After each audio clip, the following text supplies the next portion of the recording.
first, and then a base hit by Harold Castro. So good start for the Tigers here. Probably need a good start after they gave up a few runs in the top of the first. So it's 2-1 White Sox lead here in the bottom of the first. Can't believe Willie Castro hit a home run. Looks like the Tigers are actually going to try and have something cool. They get a pair of glasses and a belt now. That's pretty dope. Finally, they're a little bit of team celebration. Maybe get the offense going. Something to actually other teams tend to bust out like cool shit like that. So, oh no, and Miguel Cabrera joins the hit party. Look at that. The first 3 Tigers get a hit in this afternoon's game. What's going on? The Tigers are wearing their hitting shoes. Now up is Austin Meadows with 2 on and nobody out in the bottom of the first. Hey, we're off to a good start with 7 likes. If you haven't left one, consider doing so. What's up, AB? What's up, Kenny? What's up, Preston? How you guys doing? What's up, Mark? I don't know what's up with Erod. He's not, I don't know. It's never good. I don't want to even speculate. I hope it's nothing bad. Hopefully no one in his family passed away.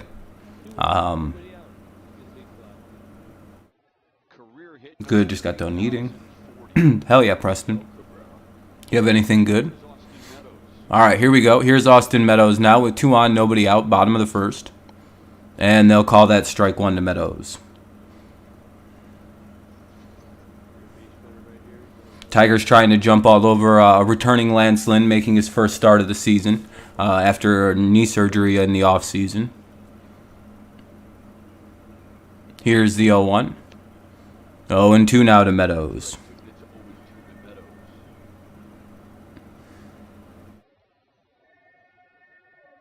Hopefully the Tigers are Oxford strong. Yeah, Tucker Barnhart burned his bat last night. Hopefully that's the sign of things to change. The Rays traded away Meadows. Yeah, they just gave him to us for Paredes, but I mean they obviously know something. What's up, Coffee? And here we have Meadows unable to hit home runs, and his defense isn't the great. Well, that was well known, but Rays usually don't mess up. But here, oh damn it, safe. Meadows beats it out. We'll have runners at the corners and 1 away. Now 90 feet away is Harold Castro from tying the game. Here comes Javier Baez. Yeah, Meadows was traded to our team. Yeah, to the Tigers. Yeah. Yeah, Austin Meadows is a Tiger, Karam. You didn't know that? Bought some sub buns and put salami, Colby Jack, cheese. Oh, hell yeah. It sounds like a good dinner. I had some subs. It's not bad, Troy. It's 2-1 right now in the bottom of the first. Tigers gave up some runs in the first inning, but it looks like we have a chance at getting it back. We have runners at the corners, 1 away. Yeah, Isak was traded to the Rays. Oh, no, Karam. Nope. That'd be a wild trade already. Be like, all right, well, we clearly shouldn't have traded for this guy.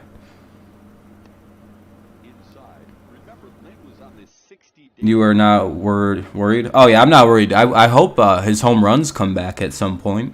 He's supposed to be a power hitter, Meadows is. Hopefully, Troy.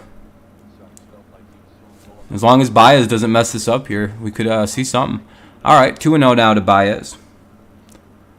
2-1 White Sox lead, bottom of the first. Runners at the corners, 1 away. 2-0 count for Javier Baez. Willie Castro's hit a solo homer to start the game off for the Tigers. Yeah, Paredes. Yeah, he hasn't been much for the Rays. He hasn't hit well. He's hit more. He's hit like 5 or 6 home runs, but what the fuck? 2-1. There's a tornado warning in Chicago. Yeah, weather isn't good right now across the Midwest. What's up, Phil? How you doing, boss? Hopefully quite well. Here's Baez, though. 2-1 count. Good hitter situation. Oh, White Sox. What's up, Terry? Welcome to the stream. Feel free to root for the White Sox if you're a White Sox fan. 3-1. We're primarily going to be Tigers fans here, though. I've been good, Mark. I've been good. You like the new name? I appreciate it. Yeah, it was fun to kind of rebrand a little bit. But I've been good, man. How you been? Hopefully good. I feel like we have been missing that spark guy. Like, yeah, I think so, Troy. Like, someone to get the offense sparked up. Maybe Willie Castro could be that guy. That should be deep enough to get the run in. I don't care that he didn't get a hit. All right, Baez ties the game up at 2. Yeah, I agree, Troy. But there we go, Javier. There we go, Baez. Golf clap, golf clap. That's exactly what we needed Baez to do right there. And in a smaller ball field, that would have been a home run. But he hit it to like one of the deepest parts of right field. So good job, good job. And 2-2 now here in the bottom of the first. Yeah, Kenny, he's in the UP. What's up, Neil? Yeah, I mean, Baez literally just smashed that ball. In a lot of I think like 26 stadiums, that's probably a home run potentially. Maybe 17 actually. But a lot of stadiums, that's a home run. What, you just saw what on Twitter, Kenny? Yeah, Phil, yeah, this game's off to a good start for the Tigers anyway. Here's Robbie Grossman. Yeah, 0-2, or 0-1 rather. Oh, tornado warning, okay. Grossman's still looking for his first home run. Yeah, it's cool that the Tigers brought back the Macho Man belt and the shades and everything. So if you hit a home run, you get the belt now. So maybe that'll spark things for the offense, you know. White Sox are dealing with weird... They've got injuries. Their coach is a bit of a wackadoo. It's a lot of things going on. Hey, we're up to 13 likes. I appreciate that. If you haven't left a like, consider doing so. Helps the stream out. Here's the 1-1. And Grossman gets on. That'll be a base hit, so we'll keep the inning going. Here comes, so it'll be 2 on and 2 out, bottom of the first. Meadows and Grossman, the runners, at first and second. And here comes Spencer Torkelson. Yeah, La Russa and injuries are the big problem for the White Sox right now, I think.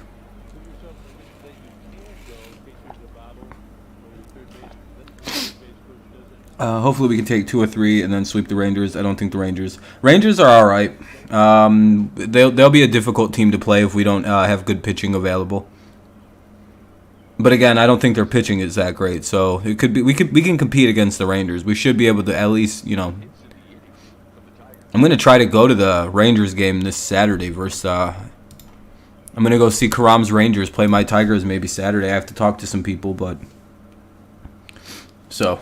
If you're interested, that might be the game I'm going to because they're giving away the Detroit Stars jerseys to the first 10,000 fans. I'm about to get me a free Stars jersey. You already know the moves. Yeah, La Russa isn't doing so good. Yeah, it's Troy. They're having a down year and just weird shit. They're dealing with injuries and all kinds of problems for them. 1-1 to Torkelson right now. Yeah, I'll have a Stars jersey. It'll be cool. Yeah, I'm going to try and sit in left field by the Tigers bullpen. I think that's the ideal spot so I can talk to the pitchers. Big, yo, Soto. I'm going to talk shit to Barnes. Be like, yo, Barnes, how's it feel to be the only shitty pitcher in the bullpen? 2-1 count on Spencer Torkelson. 2-2 now. That was a bit outside. Yeah, same here, Troy. It's his first start of the season. We got to jump on him. What's up, Astros for life? What's up, Daniel? How you guys doing? Welcome to the stream. Hell yeah, go Tigers. Who was just talking about the Rays? Yanks gonna mash them. I think AB was talking about him. He's a Yankees fan, though. You actually like Barnes? Yeah, I don't mind Barnes. I wish his numbers were a little better. Yeah, I know, Troy. His eye's really good. I can't believe they called that a strike. It's a full count now on Torkelson. Pitching gotten better, but it's the offense with they can't score runners. They can't score with runners in scoring position. Yeah, that'll be a problem. You're facing the White Sox. You guys should handle them quite easy. For us, this will be a challenge. I don't know how much for you guys though. And Torque strikes out on a pitch right down the middle. How embarrassing. Yeesh. Well, at least we tied it up. 2-2, top of the second coming up. It's 2-2.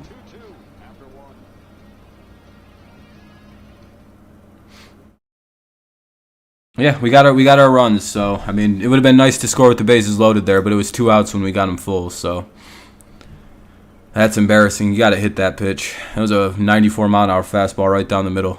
He's got to hit that. Moncada, Garcia, and I didn't see the third guy. So it'll be Moncada, Garcia, and I'm guessing Collins or something. Oh, McGuire. All right, so Moncada, Garcia, and McGuire for the White Sox.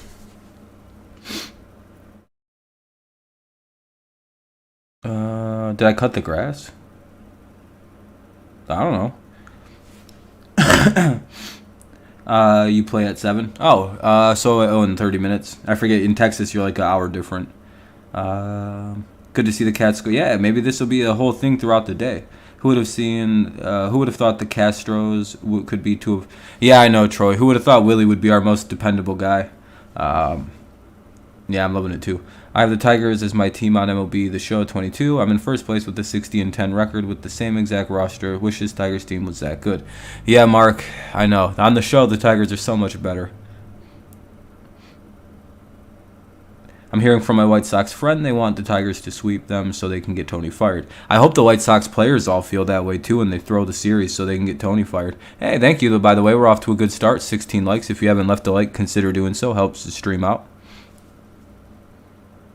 Favorite baseball player, like of all time or currently in the game? I guess it would be Miguel Cabrera if you mean active. If you mean all time, probably in like this order, it'd probably be like Maddox, Cabrera, Hoffman, Verlander, and then Ordonez. I'm more of a modern era guy. I don't really like the old players. I mean, I respect them, obviously, but like until like 1980s, it's probably maybe even 90s. It's really not fair to compare players of today versus players who played in, the early 1900s when guys couldn't really throw very well or just whatever, you know what I mean? Like there just wasn't guys throwing 100 miles an hour. Or there wasn't fucking 95 mile an hour sliders at some point. It's like, yeah, it's impressive some of those guys the way they hit, but it's also like, what kind of level of pitching did they see? That was called a strike on us last inning. That would have been cool. Joe Madden apparently got shaved. Yeah, he got a mohawk and then he got fired. Yeah, Kenny was hilarious. 23 home runs and Lang has 11 wins. One could wish. And that'll be called strike 3. All right. I'm just calling it fair. I guess that one pitch was just a bit high. Because that was a little outside, so. We'll take it. 1 away.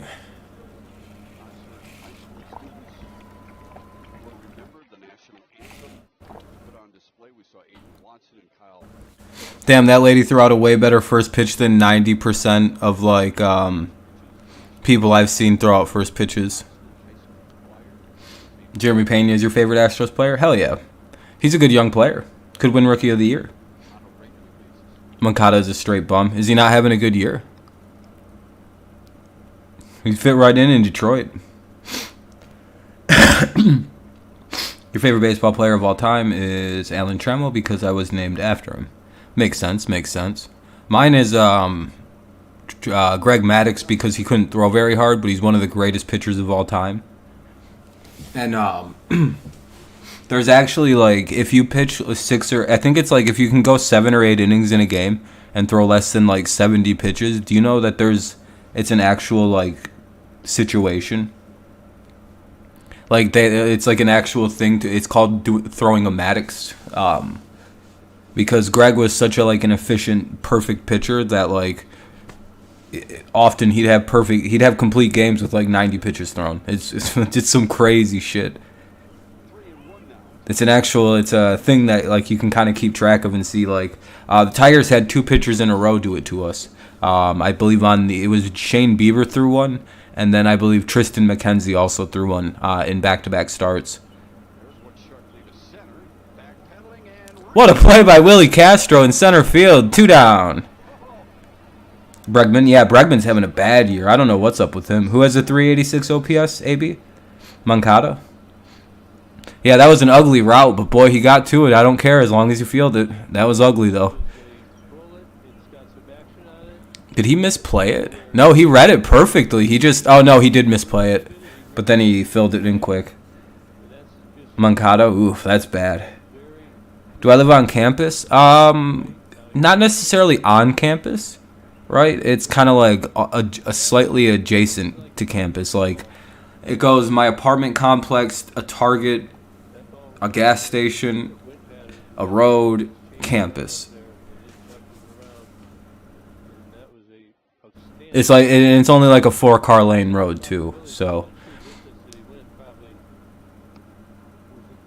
it's Mission Street if anyone knows Mount Pleasant. I would have to cross Mission only like this way, like across, and then I'm on campus. It's not very far. I'm like 6 walking. I'm probably 2 minutes from campus walking. Probably 30 seconds in a car. No lights, no other traffic. Probably like 8 seconds to campus in a car.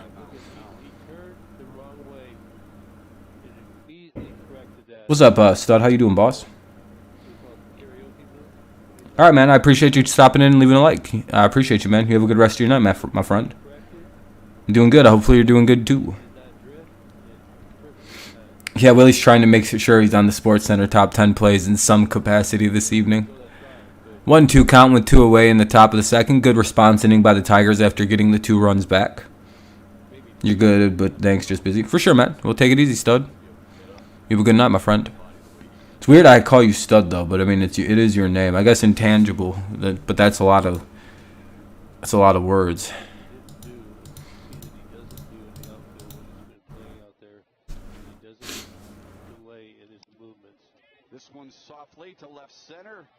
And Willie Castro runs it down into left center, and that's the 3rd out of the inning. Tigers make them go 1-2-3. Good rate response inning for the Tigers to try to keep momentum on their side. Here comes Cody Clemens, Barnhart, and Castro. Clemens, Barnhart, and Willie Castro. 8-9-1 for the Tigers here in the bottom of the second. 2-2 score. Cody Clemens home run coming. Just call you Jet. Yeah, I remember now, Jet.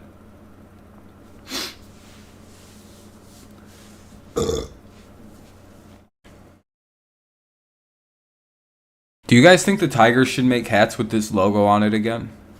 Like their old the tiger logo? I think those would be some of the hardest hats in baseball. Is if they just made even if it's like a very rare hat that they'd wear, but just like an alternative, like it just has like this logo, even just this exact thing on the hat. That shit would go so hard. Who scored? The Willie Castro hit a home run, and then they manufactured the runs in. Willie, the best worst outfielder in the game. Pretty much, bro. Bico.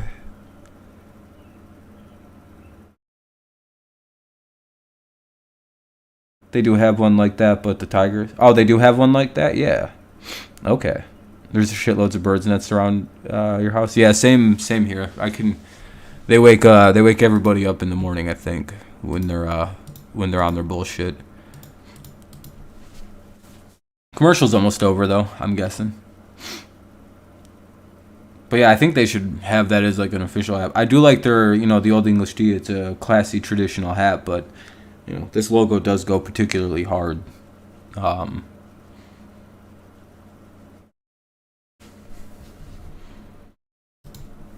Tigers hat with Tiger on it. Tigers dug out and talked to A.J. Hinch a little bit about maybe going to his mouth. I think it's when he's going to his mouth, because you can go to your mouth, maybe he's on the mound. He did do the check for something, substance. It didn't look like that was anything there, but we'll watch and see what he does when he gets out there next inning. Cody Clemens leading off the Tigers. Hold on. Here's Cody Clemens digging in. This is what I was thinking for like something like this. They do have lots of hats like that. Something like that. This shit would go. That'd be so fun. This is, I think, what their official alternate is. I don't know. I just think the with the fucking scary fucking cracked out tiger, it just looks hard. Did he just get a hit? I missed his first hit, didn't I? What's up, Shiesty? What's up, Max? Yeah, Willie Castro hit the home run. We have a roster that oh, you have a rooster that does that. Oh, that's cool. Let's go, Cody. You have a dog next door that wakes you up. What's up, T? I love the old logo. I don't think that... Yeah, I really like this, the scary cracked out tiger logo. Yeah, Cody just picked up his first career hit. Let's go, Cody. Everybody's got their hitting shoes on. I got to go. Oh, have a good night, Jet. Yep, have a good night, man. Good luck to your Astros tonight. You guys should be able to take the W versus the Rangers, so send them to Detroit with lots of losses, if you can, because we play them next, so. Oh, thanks for watching all the way from Ireland. That's pretty cool. Good luck to your White Sox, Terry. I'm rooting for the Tigers, unfortunately, but you know, the White Sox are one of the teams I have a high level of respect for, and I really enjoy those. Later, Jet. Yeah, I really like the Old English D, but I also really like this logo too. I think they should incorporate it a little more. Here's Barnhart with a 1-1 count, runner at first, bottom of the second of a 2-2 game. Tigers get a base hit by Cody Clemens, first career major league hit. Barnhart, hopefully he burned his bat yesterday, hoping to, that burns off all the shittiness to the season for him. Maybe him burning his bat was the excise that the Tigers needed to get the season going. His bat is different today, I will say. He's using a new bat, so it's even a different design than he usually uses. It's a it looks like it's a black handle with a more white wood, kind of traditional wood color top.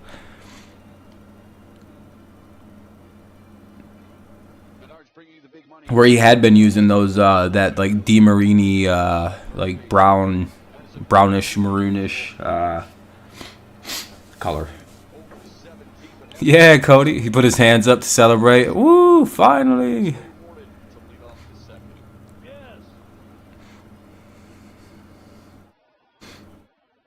I hope they burned that stick. I hope so too. I hope it was a worthwhile burning.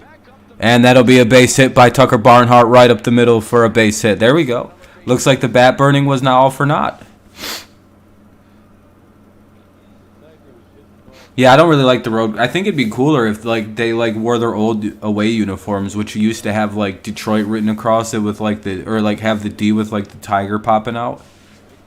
Like they could change up their unis. I'm a little excited to see what they do for the city connect jerseys for Detroit, because there's like 4 different ways they could go about it, right? They could go Motown, they could go to Motor City, they could go with the jungle, like a wild animal theme, like the Tigers being a part of it, but that's because again there is like the jungle in Detroit with the Belle Isle Zoo. So those are my 3 big, I would assume the 3 things they're gonna think about really hard. And they might consider the whole state the Great Lakes state, so they might consider like a water theme to it. Those are my main guesses. Storms heading our way tonight. Yeah, I heard, Charles. There's supposed to be some gnarly storms too. Now up is Willie Castro with 2 on and nobody out with a 1-1 count. It is the bottom of the second, 2-2 game. Yeah, I'm not really sure what they're going to do for Michigan. There's a lot they could do. We also have the cherry blossoms for the cherries up in Traverse City. If they switch up unis, that'll be really sweet. Yeah, I really can't wait for the City Connects to come out. I'm still a Haas fan. Yeah, I'm not too sure, Mark. I want to like Haas. I do. Oh, that's a double play. God damn it. Willie Castro grounds into a double play. Runner gets over to third, though. That's not the greatest at bat, but hey, Willie did hit a home run, so I guess you can get the 1 pass. But that wasn't good. Yeah, Mark, I'm not sure. I feel like Haas is on very thin ice. If Jake Rogers can come back soon, I feel like Haas is the odd man out at this point.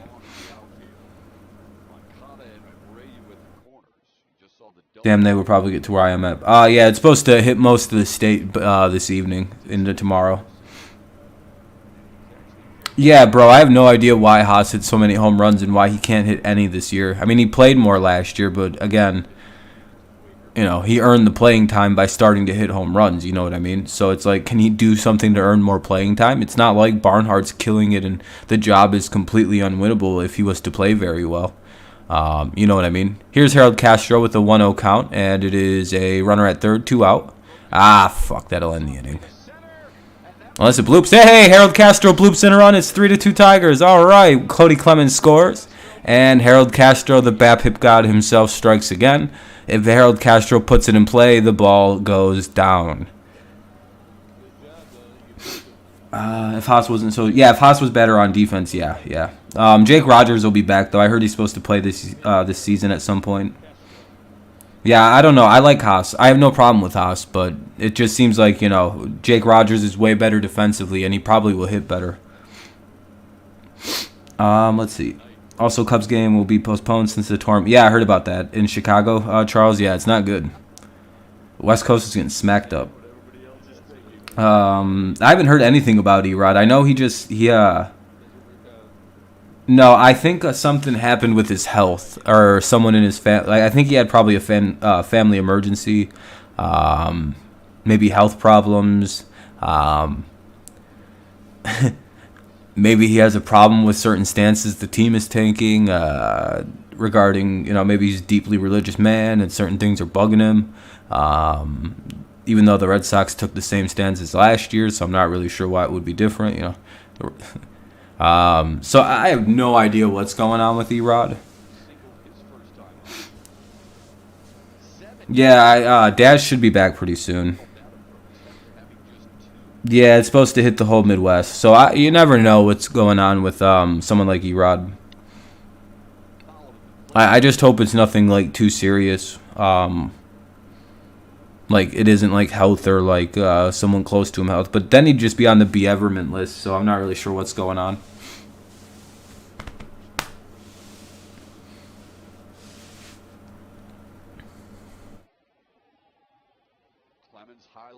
Yeah, it makes it. Yeah, it just kind of sounds like he's like in a bad place. Hopefully, it's nothing mental. Fuck. And Cabrera strikes out, but the Tigers get the runs in. So, one sec, I have to blow my nose really fast, guys.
Ugh.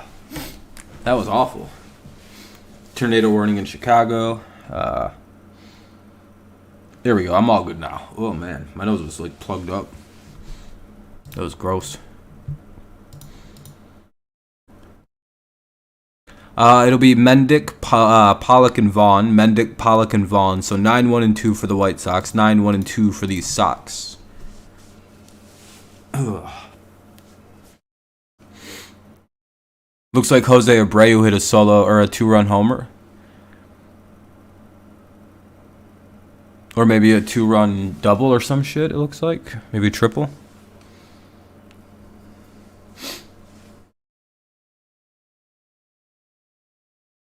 Ugh, man.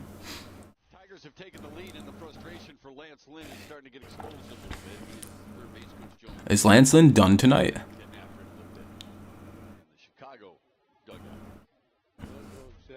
Ugh, Lance Lynn and his pitching coach looked like they were getting into it a little bit.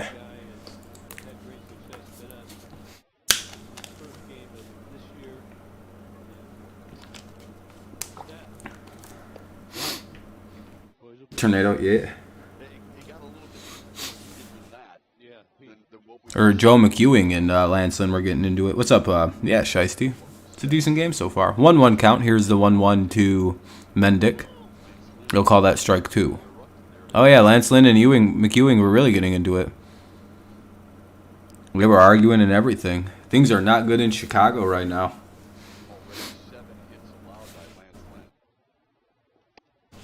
And Mendick strikes out. One away. Here comes Pollock with one away. The number 9 hitter goes down swinging. Second strikeout of the night for Ronnie Garcia. Abreu hit a 2-run home run. Okay, that's what I thought.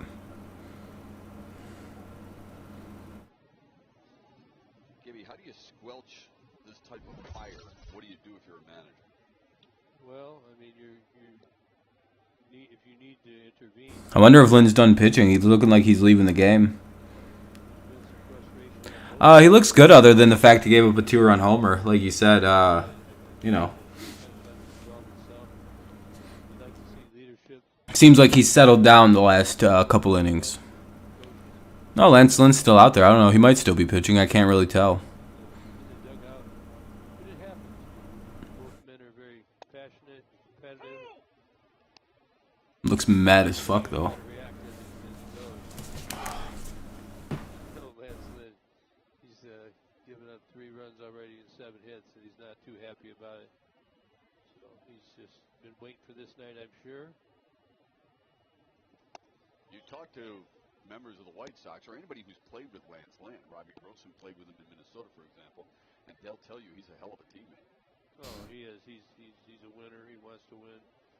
You know, you see Tony La Russa walking by right there. Yeah, my nose is bothering the shit out of me. Ooh. Master using those 2 and 2. Yeah, it was just happened to be a 2-run shot instead of a solo one, which kind of sucks. You let it go. You want it to be healthy either way on the outcome. Oh, Lynn's still pitching. Okay, cool. 2-2 count here for Pollock. The leadoff man. He's hitting 1 in the lineup tonight. So we're back to the top of the order here for the White Sox, but he does have a 2-2 count, so maybe we can get out of it quick.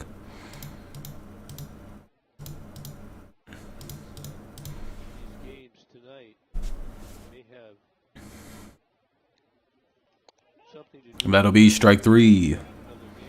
Another White Sox hitter caught looking on an outside pitch that catches the corner. Chicago's been kind of going And that'll be 2 away. 4 or 5, and this is how they lose yesterday to Texas. Here is Vaughn. Luis Robert in the 10th inning trying to tag up and move to third when his run didn't really mean a lot, and he gets doubled up, and that's how it ends in Chicago. That guy was clearly safe. What the fuck? Off the bag, and we talked yesterday about keeping that. Wait, they ruled that guy out on that replay? Did he slide off the base or something? So you know who's taking the heat. Hey, we're up to 27 likes. I appreciate that, everybody. You're all very kind, very kind. We hit the like goal. Thank you very kindly. This series against If I was a White Sox fan, I'd be pissed. I'd be like, where the fuck? How was he out? 2-0, no. 2-0 though on Vaughn. 1 and 2 Trey Turner. He chose to intentionally Didn't even look like he slid off the base unless I missed it. deliver the game-winning run to left. He went lefty on lefty. Yep. So Trey Turner, 3-0. That's another outside pitch. one of the better hitters on the Dodgers team. Looking, you probably really don't want to face Luis Robert with runners on.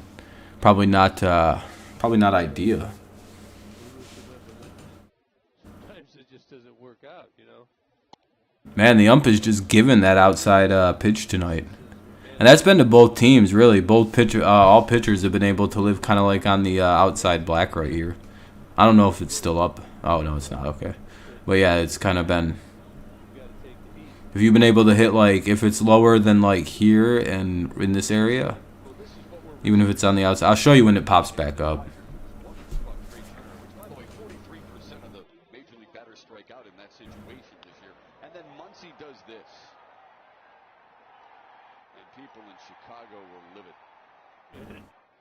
La Russa didn't expect his pitcher to hang it either. Yeah. Here's Luis Robert with the runner on and 2 away. Tigers lead 3-2 in the top of the third. And what happened. But again, I made wrong move as a manager in a most of That'll be strike 1.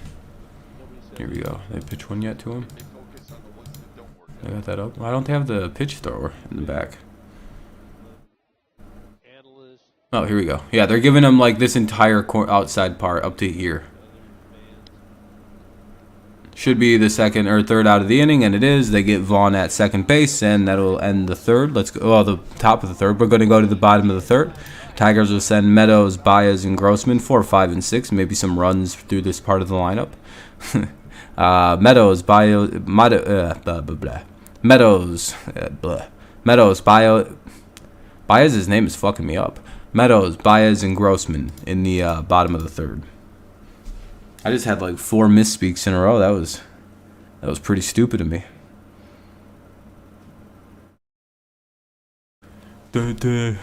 I know how to say a word.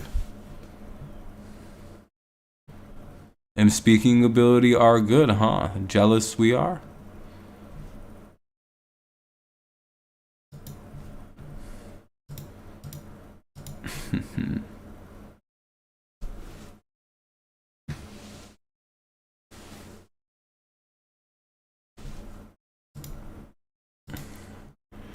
All right, though. It'll be Meadows, Baez, and Grossman in the bottom of the third. Tigers lead 3-2. Let's see if we can add a few runs here, keep it going. It's been a pretty good inning so far, a pretty good night for the Tigers so far.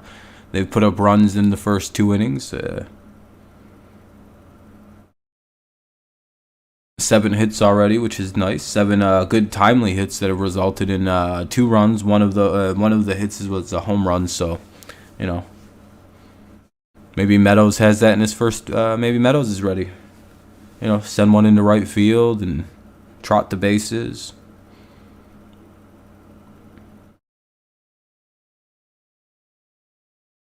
What do you guys think the chances Meadows hits a home run are? Like 199.9? 0? Maybe you're in the negatives.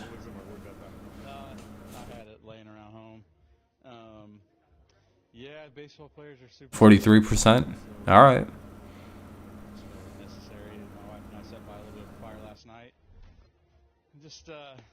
That'll be ball 1 to Meadows up high and inside. Lance Lynn back to work here in the bottom of the third.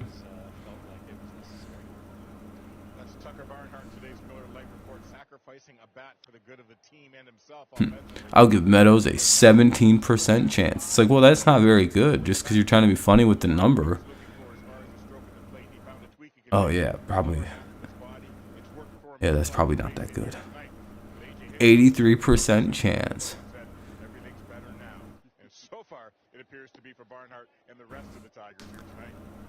2-1. They skipped one of the pitches doing some weird shit showing Barnhart's bat. Meadows fouls it away. It'll be 2-2. I'm sure whichever burned quickest might have been used by Tucker Barnhart. Or creates more smoke. Maybe it's all in the smoke. Yeah, why didn't he strip the finish off it and use it for some wood chips? Made a good meal out of it. A lot of work. That's why. No, fuck. Meadows grounds out, 1 away. What team are you talking about, Ja? Tigers or White Sox?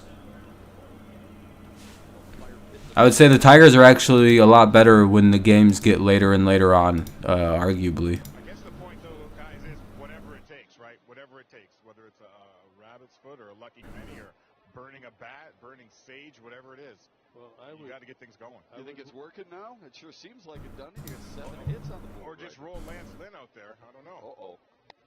I would wonder if you should, like, they come in usually boxes of 6 or 12.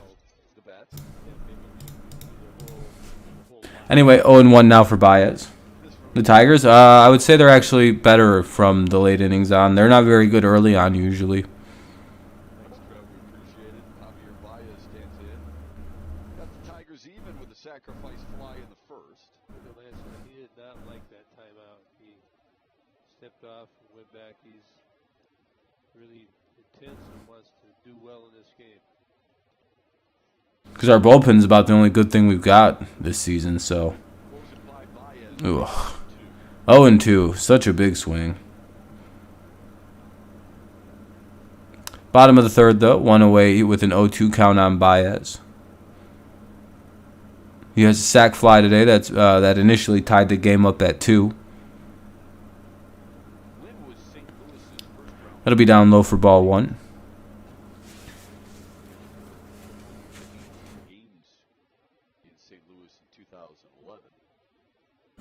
Let's see. And as a little guy, that was a long time ago. Will Baez strike out or hit a home run? Find out soon.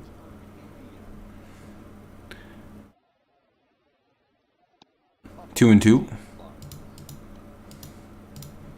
Lynn throws that a bit high.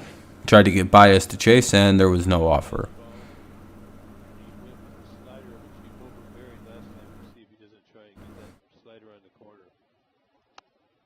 And Baez somehow hit that ball. Not really sure how. But he grounds out anyway.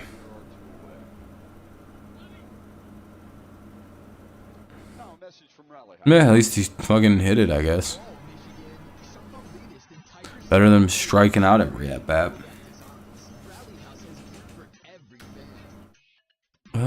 Here's Grossman up now with 2 away in the bottom of the third.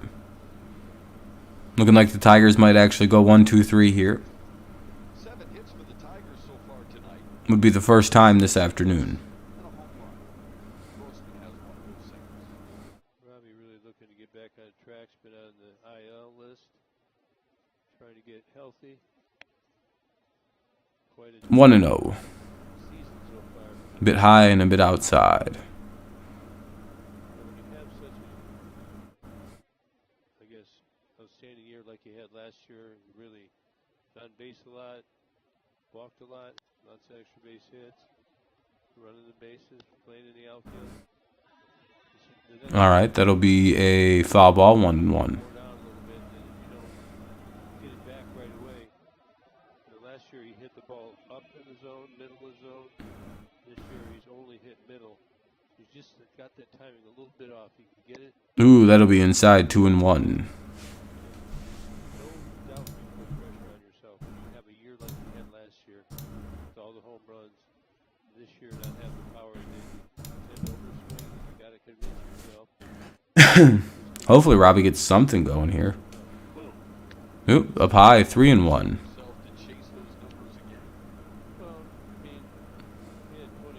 What's crazy is we have like 7 or 8 guys who are like way overdue to hit home runs. Grossman being one of the most overdue. He hasn't hit one yet this year. Grossman and Meadows.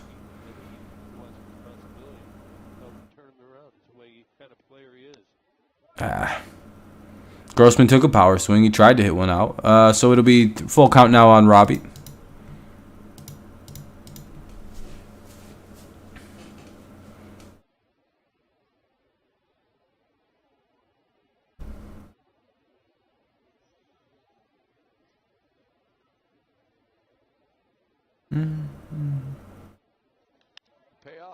Grossman gets a hold of one, and it's just kind of flipped into center field. That'll be the third out of the inning. That stinks. All right, well, Tigers still lead, though. It's 3-2 heading into the top of the fourth. 3-2 Tigers, top 4. It'll be Abreu, Berger, and Moncada. So 4, 5, and 6 for the White Sox. Abreu, Berger, Moncada. Hopefully we can get out of this with no runs given up.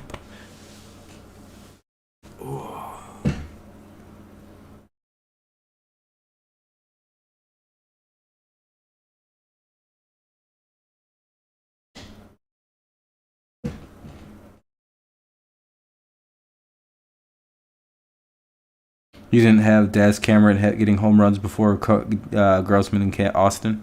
Yeah, that's a little. I would say that's quite surprising. Daz having more extra base power than Grossman and Meadows.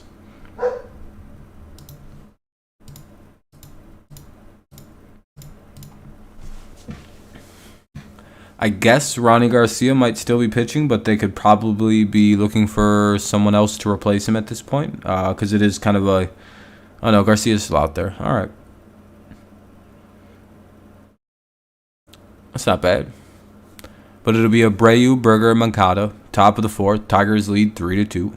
See if they can hold it, but we'll see. This is a rather difficult part of their lineup. Plus, Abreu also hit a 2-run homer, so...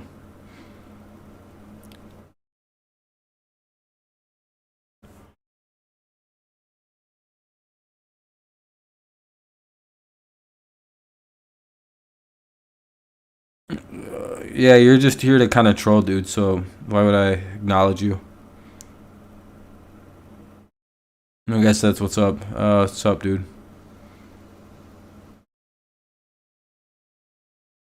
the 2 runs for Chicago, courtesy of Jose Abreu's 2-run blast in the first. StatCast 3D, powered by Google Cloud. 411 feet on his bat. It was his Strike one to Jose Abreu. Hit a ball 411 feet earlier for his 8th homer of the season, and gave his team a 2-0 lead, but his team lost it, and now they're down 3-2. Times change between at-bats. 1-1 now, though, on Jose. for him, it has been. Here's the 1-1. 1-2. Caught the corner to make it 1-2. Looked like he was sitting off speed. He didn't really offer it that ball. Ray was very smart. Man absolutely rakes versus the Tigers. 345, 26 homers, over 100 RBIs. Sheesh. On a line drive, and Ooh, look at that. Javier Baez with a great play on defense. Slides and catches a little line out there. And there will be one away to start off the top of the 4th. Now up is Berger. Mitch Berger, I believe. Mitch Berger in paradise. Good play by Baez to catch the sinking line drive hit. Stole it away from Jose Abreu. To the dugout. he hit that ball just Outside, ball 1. I mean, that's the angle of attack. right. Not the launch angle. What's up? Both hit 100. How's it going? Name, that's just a really long name, so what's up? What's up, Ag? I'm sure you're not the same person as this guy who's now making fake accounts. Just kind of give him the old hang with it. He swung at it. He swung. Fuck that. He swung at that ball. He swung the bat, though. Doug Eddings said What? he went and fielded Bill Miller, the crew chief, at first base, and he said How's that work when you swing the bat at a pitch? The inning before he totally swung it. He did. Like, he swung at a ball. Like, I'm sorry, isn't that not a strike? Even if it hits you and you swing, is that not a strike?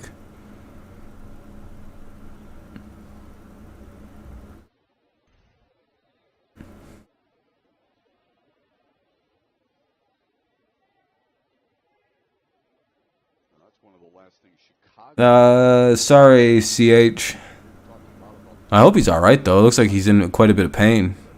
Hope that didn't fuck his hand up. It hit him right on the hand.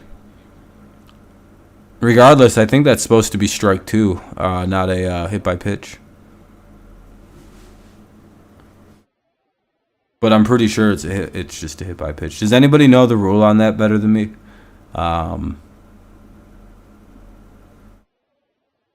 I get it either way, but I'm pretty sure his bat, he swung at that pitch and it hit him. Is that not a foul ball at that point?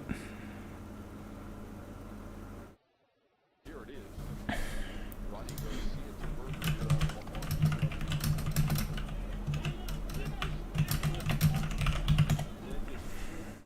Bottom of the can.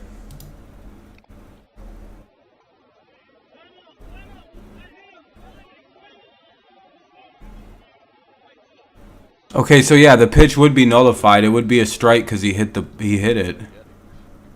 Yeah, I mean he's out, so I think it even hit it. I'm pretty sure he's just out, right?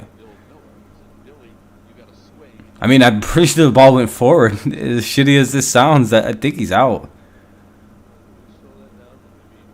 No, I'm like 90% positive, Chad, that he's gonna be ruled out. Because I kind of know this rule. He swung that bat, that's considered a hit or a strike or an interference. But the catcher picked it up and tagged his ass, so he's probably out.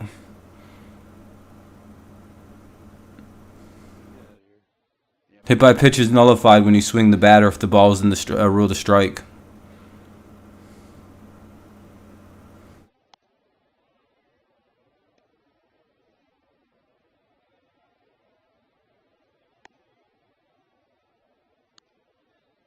Shitty rule. I hope he's all right. Like I said, I hope the guy isn't too hurt, but He's either out or it's 1-2 right now. Yeah, that's what I thought. All right, yep, he's coming back to finish his at-bat. 1-2 is the count now on a foul ball. Yeah, that's why you should never swing at a hit-by-pitch. It's just a strike. It's just a really shitty foul ball that hurts you quite a bit. Easy strikeout. Throw it right down the middle. 2-2 now, though, on Mr. Berger. Don't know why he wouldn't just throw it right down the middle. The guy's got a bum-ass hand right now. Yeah, easiest pitch to throw in baseball. Just pop it right down the middle of the plate. Worst that happens is he hits it into the opposite. Like, he was way behind. His hand hurts. I hope he's all right, though. That pitch hit him right in the fucking hand. That sucks.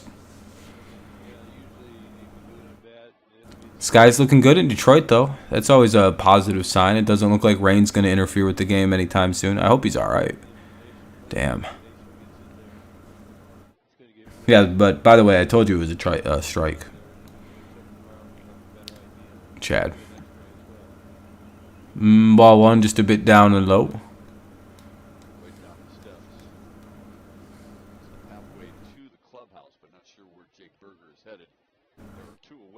Here's the 1-0 to Moncada. 1-1 to Moncada.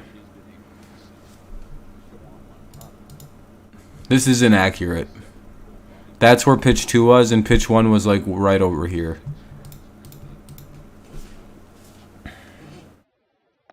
You just had dinner? What'd you have to eat? What's up, Steelers Nation? Just left the theater to go see Jurassic World. Took a little bit to pick up, but it was good at the end.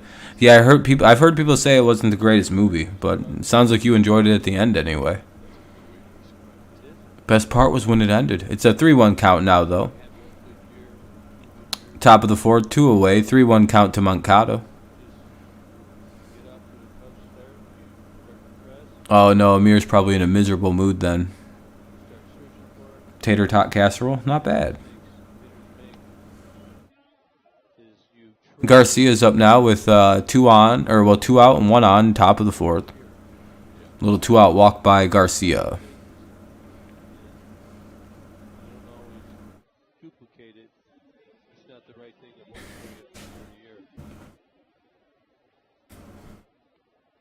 Oh, Amir's even live right now. He's covering that game, Nathan. Are you going to go L plus ratio, Amir, and tell him the cards fell off? And that they're the Cardinals.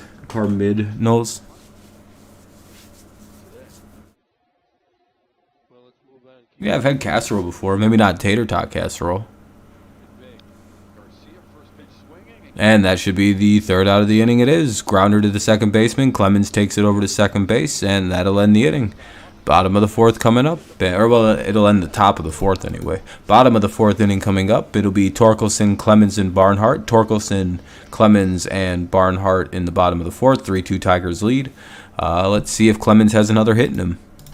Got his first major league hit, so that was good.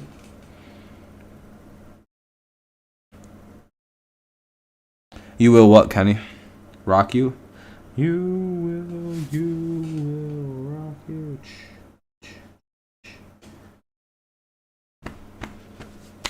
Oh, that he's the Cardinals are losing to the Pirates, who are even less mid than the. Oh, it's only 1-0. I wouldn't say that quite yet, Kenny. It's a little early to gloat on him.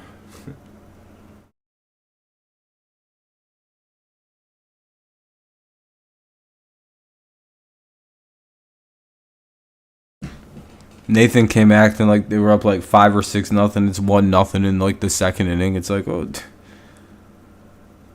hopefully you guys win. I guess that's a very early to be bragging. Yeah, if they're having a bad day, yeah, then you go drop it on them.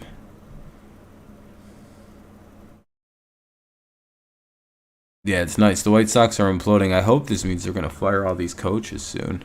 And the Tigers get advantage of a clubhouse trying to mutiny against Tony La Russa. Maybe they're going to let us win tonight. Tomorrow and Wednesday. Maybe they're just going to let us sweep them, so maybe they're hoping that'll get Tony fired. We could use some luck like that, couldn't we? Like a team just decides that they're going to mutiny against the manager and we get a free series out of it. Dude, they're still fighting McEwing and Lynn. Oh no, that was just a game summary of them fighting. Alright, well, back to the game. Bottom of the fourth. It'll be Torkelson, Clemens, and Barnhart.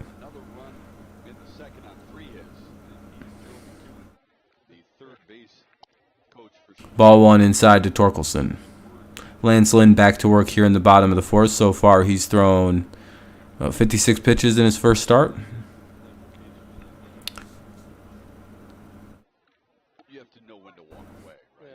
Looks like he's settling in a little bit as the game's progressing. 1-1 count now to Torkelson.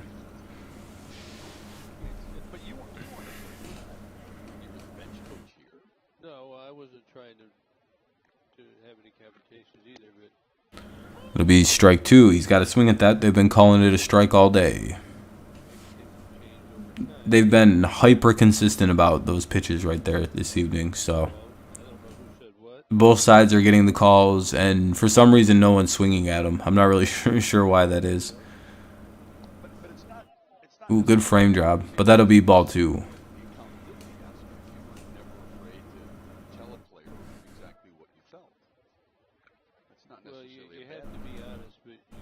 If he takes an outside pitch, it's his own fault, and he's not paying good enough attention to the strike zone.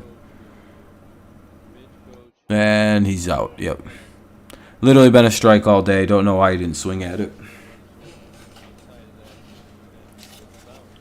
I know it's not a strike, but you guys have to understand the ump has literally called every single pitch on the outside. This part right here has been strikes all day to both teams. Even the Tigers pitchers are getting like this spot specifically all day. The ump is giving them that. Yep. Oh, I mean, I watched strike zones, dude. Look at Cody Clemens. He just got a second hit off the day on the exact same pitch. Look at that. Look at it. It's in the exact same location. You want to know why? He's fucking paying attention and probably sees that, oh, look at that. The ump is going to call that a strike, so I have to swing at it. I could be a better hitting coach than Cool, but I'd be out there telling guys, you have to swing at those outside pitches tonight. That guy's strike zone is right the fuck there. Cody with the 2-hit night tonight. Let's go. Seeing the ball really good. I'm glad to see it out of Cody. Yeah, they have to point that out to some of these guys. Even the White Sox hitters aren't adjusting. I'm really surprised at like the major league level they don't like tell them this. They like don't like they don't. Do they not? Feels like little league shit. To watch the strike zone, learn where it is, and plan accordingly. He's not inconsistent either. He's been hyper consistent with his strike zone. This is a good umpire. He's gonna get a perfect grade tonight.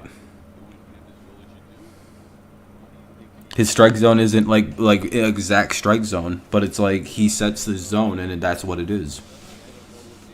And he's super consistent right down the middle so far, so I don't really know what the Tigers hitters are doing.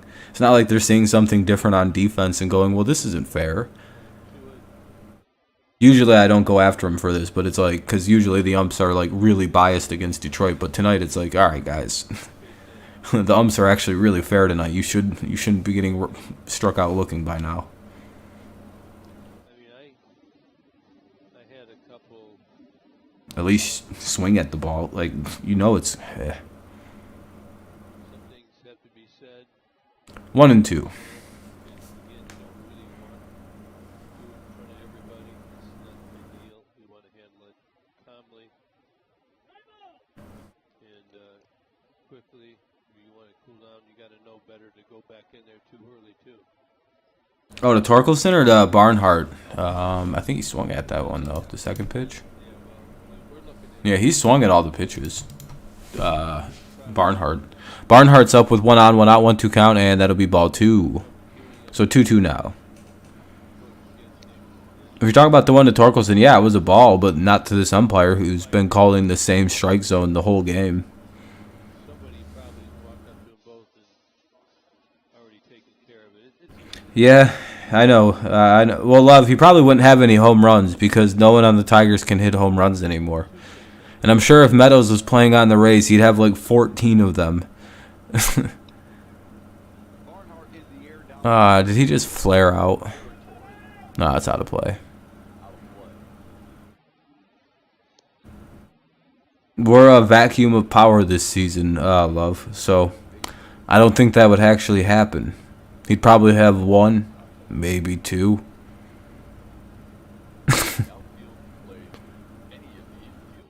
It would be nice to have him, though, with the injury to Candelario. But I guess Harold Castro's kind of filled in at a nice third base, so I'm pretty content.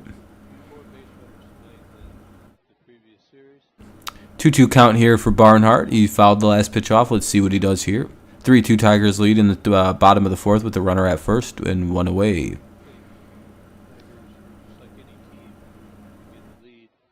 Yeah, and they haven't been able to fix it, Jeff. He's barely played, and he strikes out a shitload still. I just don't know if he can hit at this level. He was decent defensively, and he had great power, but the problem is he just couldn't. That was a terrible chase. He got tricked high. He got fooled on something. He's laughing as he walks away. I think he got tricked. Or he got suckered on some gas. Here's Willie Castro.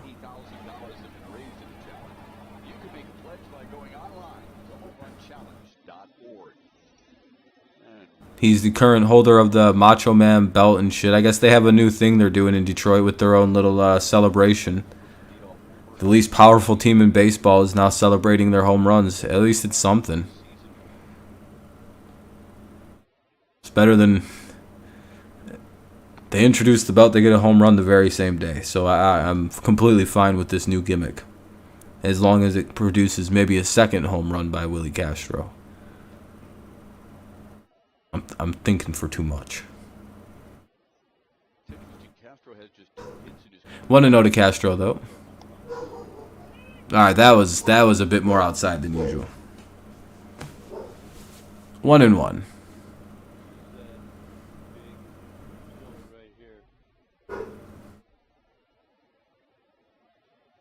That one was quite a bit outside. That one I can't defend. That was just a bad call. Yeah, even though the ump's been good, that was a bad one. I can't really. That one was a bad call.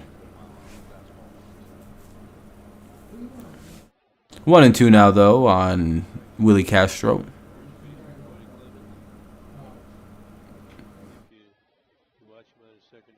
Kyle Funkhauser began throwing program in Lakeland. Hell yeah, it looks like Funkhauser's maybe gonna try and get healthy.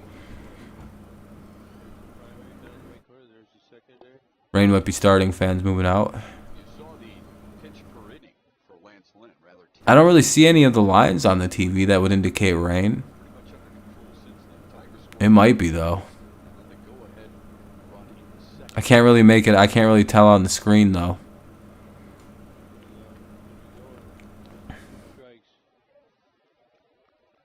Anyone else with a better TV, can you tell? Full count now for Willie Castro. Good at bat here by Mr. Castro. Runner at first, 2 away, so this means that Mr. Clemens will be on the move on the pitch.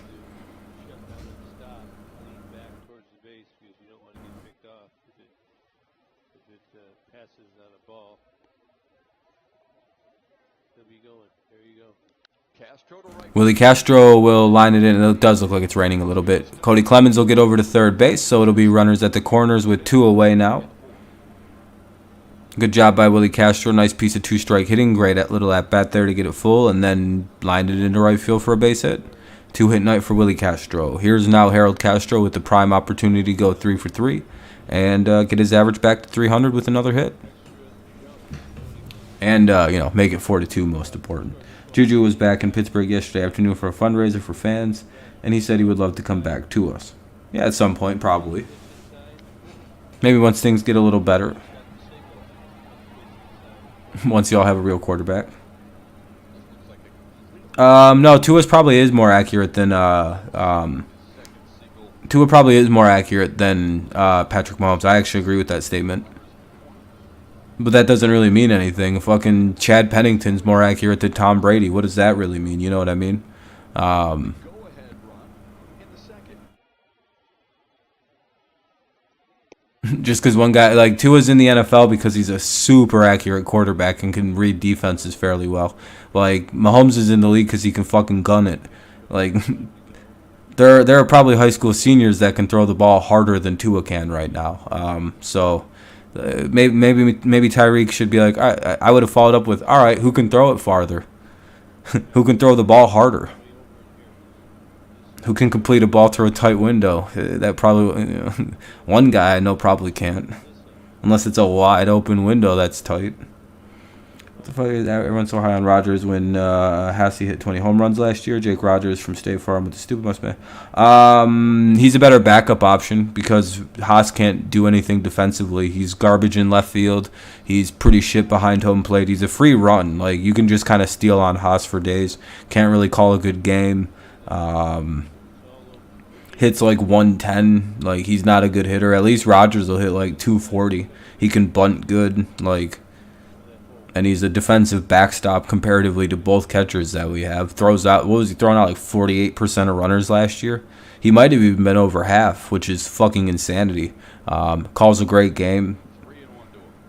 Gold glove caliber catcher compared to Haas and even Barnhart at this stage.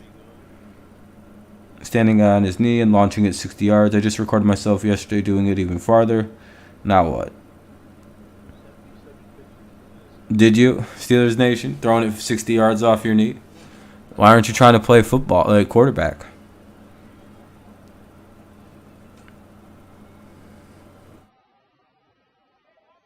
Maybe if Haas had 8 home runs, people would be a lot more high on Haas right now.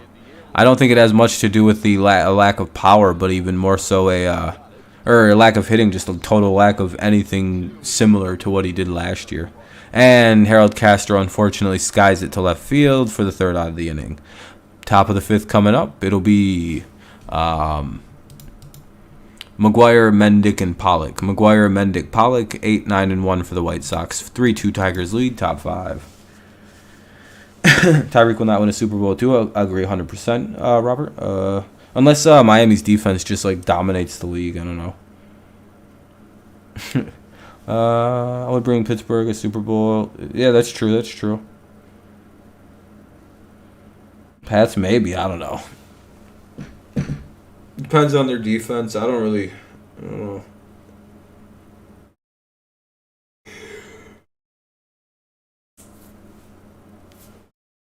Patriots are in a weird spot. They don't have any money right now.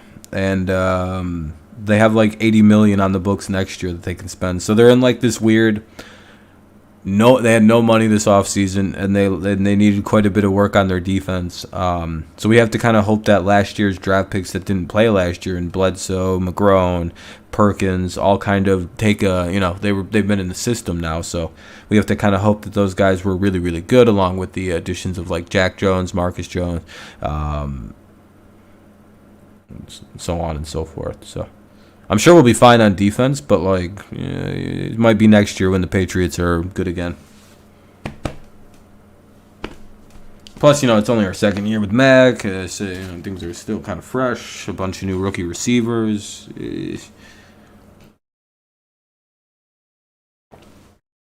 And we're about to have our rookie quarterback money, so we'll have $80 million to spend with the roster we already have put together. So that's probably frightening.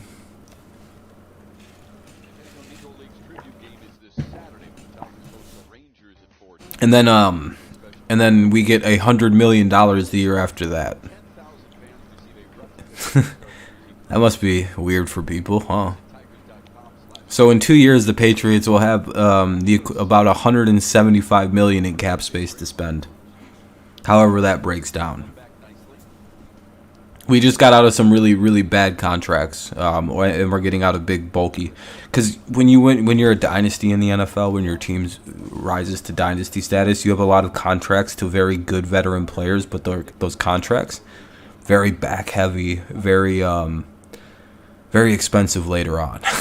We're paying the price for a few guys right now. Tyreek was taller. He'll be more unstoppable, but he's just a great receiver. He doesn't really need much to change his game. If he was taller, sure, he'd be kind of like more like Randy Moss.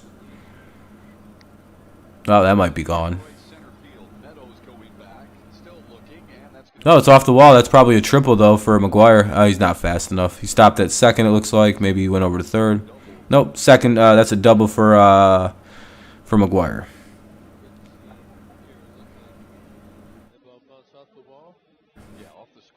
Leadoff double here in the fifth. Hopefully the Tigers can strand it, though. We'll see. That just missed being a home run. Went off the base. It went off the E of the DTE sign out in right field. Excuse me.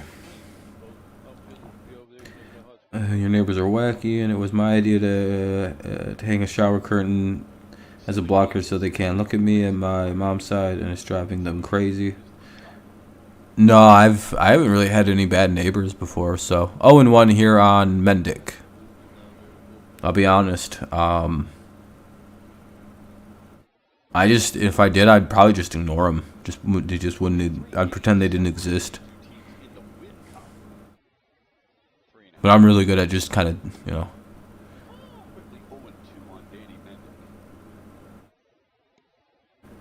interesting to see who. But what happened to Jamison Williams? What happened with Williams? Should he need to? It's got low depth up there. It's got ground ball, double playability. What, did something happen to him? Is he not playing for the Lions anymore? I haven't heard that. Or are you just worried about his injury? Isn't he supposed to be? I think he's cleared already, isn't he? He's supposed to be cleared before spring camp opens up for the Lions. What's up, Scraps?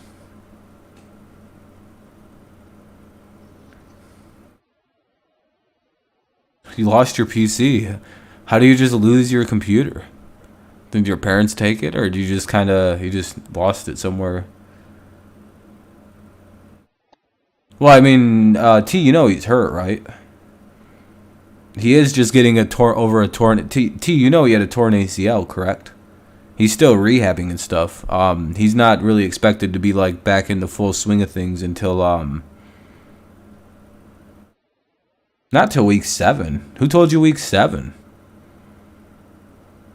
You see that pitch count for Garcia at 73, but 39 are strikes. 34 What you do here late next door is letting her man spit on your mom's car 24/7. Only problem, my mom is scared to call the cops because she has 2019 stickers on her car. I think she's the only one in Pennsylvania with those stickers. Wait, with 2019 stickers? Oh, 'cause she's crazy. My parents took it. My friends got me involved with some weird threat shit. Oh shit, that's not good, Scraps. I'm sorry to hear. Hopefully you stop talking to them people. Here's the full count offering. They gotta pull this guy. He just tied it. They just tied it up. It'll be 3-2 or 3-3, and that's not good. Time to pull Garcia.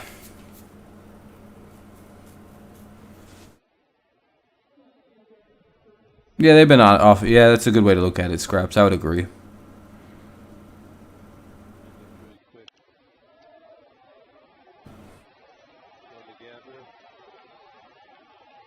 Yeah. Here's Pollock now with runner at first and nobody out here in the top of the fifth of a tie 3-3 game. You going this Friday with your dad to the Tigers game? That's pretty dope. All right, they're gonna pull Garcia and bring in Vest now. Probably batter late. Hey, man, I'm gonna be going Saturday. I think I'm gonna try to anyway. No, number one, I want the free giveaway with the jersey. Hey, thank you for subscribing, Henry. I appreciate you, man. Good looking out. If he doesn't show up by week 1, he'll be on the injury list.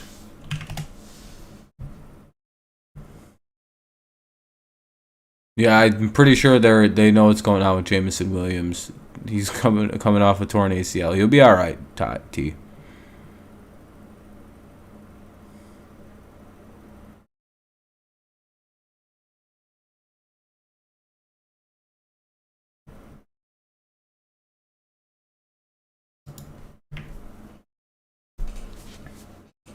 You just want to see the fireworks? Yeah, I feel you on that one, Scraps. But I'm going on Saturday because I want the free jersey. The Stars jersey that they're giving out.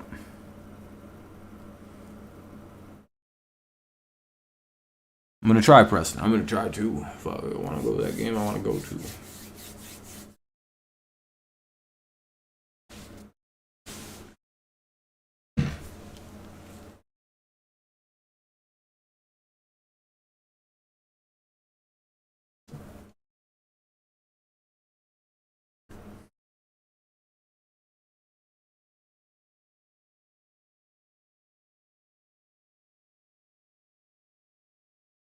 Hell yeah, Scraps. There you go. I'm going to try and sit in left field by the bullpen. That'd be the idea of seating. About 6 weeks ago. Hey, did someone else just subscribe too? I appreciate that. I think I missed it though. Who subscribed? Just look at my screen for a sec. Oh, thanks, bro. I appreciate it, man. Thanks for subscribing. Vest will be pitching soon with the runner at first. Top of the fifth, he takes over for Garcia now. Pollock, Vaughn, and Robert will be batting unless we can get a double play right here, and then maybe just Vaughn will be next. It is 3-3 now after they hit a double, then singled him in. So 3-3 now. Tie game, top 5. Vest takes over, and he faces Pollock. Top of the order for the Sox. Ball 1.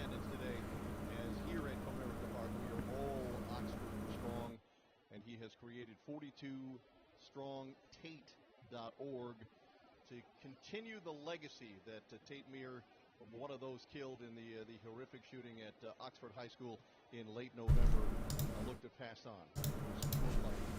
With us. Yep. Really enjoyed that conversation, and it was a tough one. And that's not good. That's another base hit. And this inning is going to shit quickly. We still got St. Brown, DJ Chark, and Swift Hawkinson. We could do an... yeah, you're good, T. Yeah, exactly. Tiger should be... Our line should be all right.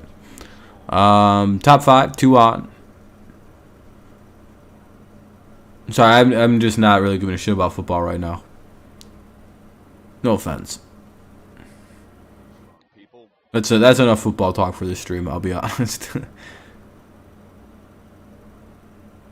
Andrew Vaughn. Double, single, single to start the inning. At least save it for between the innings anyway. 0-1 right now. I don't mind football talk, but let's just save it for between the half innings or whatever you want to call it. Second, he was trying to stretch it into a double. Austin Meadows threw him out at second base. A nice one-hop toss to Javier Baez, the 10th outfield assist for the Tigers this year. All of a sudden, making the appearance in relief of Rodney Garcia. There's some weird things that happen in daily life, but tell me, does this even make sense? Oh, I heard about that. Yeah, that's hilarious. That elephant was just making sure his haters were dead. I respect it. Ball 2. Vest seems to be a little wild today. 2-1 here on Vaughn with 2 on and nobody out in the top of the 5th. Tigers need a bit of a break here.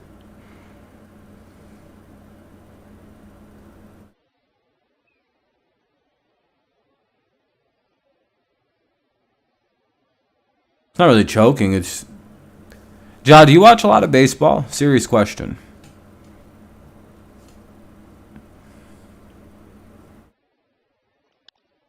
Chopper to second. Clemens with a nice play. Baez turn. And that'll be a double play. Runner gets over to third, though, but it's not kind of, it's inconsequential as long as they can get the next guy out. Roberts up here in the top of the 5th. A runner at third, 2 away. Exactly. But yeah, John, do you watch baseball though? I didn't ask how you bet. I just asked if you watched a lot of baseball. 5th inning isn't really a choke inning. It's not really clutch time until like the 7th inning or later. So I don't really know what the whole arbitrary 5th inning thing is. That'll be strike 1. It should be strike 1, but they'll probably call it a ball. Yeah, so I mean, you know that You see it as halftime. I mean, yeah, but you don't really choke at halftime though. You wouldn't really say a team choked at half. Like that's, it'd be a bit later. I would consider it the 7th or 8th inning is when teams choke or blow it. I would save that for late game verbiage. Middle of the game verbiage is usually just like, well, they gave up some runs. I think that's a foul ball. That could be a fair ball, though. I'm not really sure where that landed. Oh, boy, that saved us. Woo, that saved the Tigers by quite a bit. That's a foul ball. Just fell on the right side of the line. So the Tigers get a bit of a break there. It'll be 0-2. Maybe we can get another break. We'll see. You almost want to pray to God that Tony challenges right here and blows his challenge, but he's not that stupid. Throw a little slide piece here. Nope. And they just gave up the lead. Sons of bitches. Garbage. We were only up by 1 run, so it's definitely not a choice. Yeah, exactly, Ethan. People kind of don't understand how terminology works. I mean, I'd even say this would be a blown lead if it was like the 8th or 7th inning, but it's like, I mean, baseball games, people score runs. That's typically how baseball's played. I think average score of a game is like fucking 3-4 or 4-5 for most teams. Not the Tigers because they can't score runs, but I mean, there is ebb and flow to a baseball game.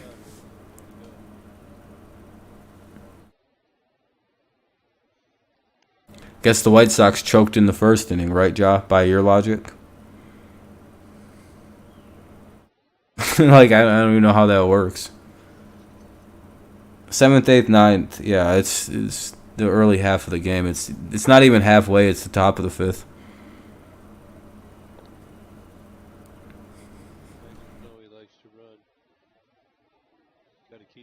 But no, I get it, though. I get it. It's annoying.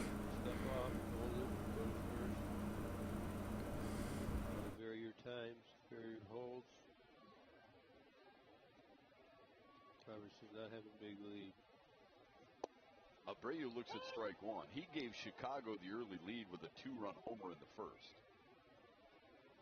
I always like when people say stuff like that. Wow, I can't believe teams score as the game goes on.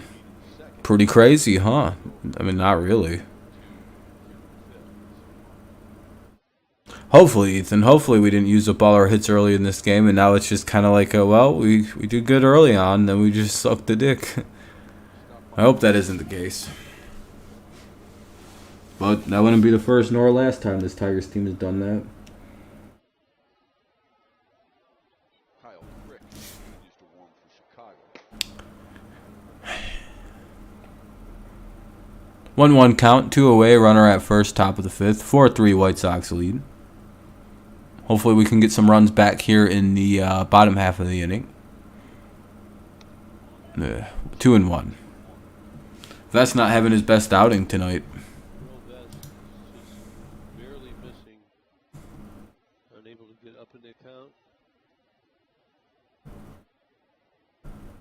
Run a little more, doesn't have much sink today. White Sox have rallied for 2 in the 5th here. Now it's 2-2. This is a start of a 6-game, 7-day trip for Chicago. 3 here into 2. It's a 2-2 count here to Abreu.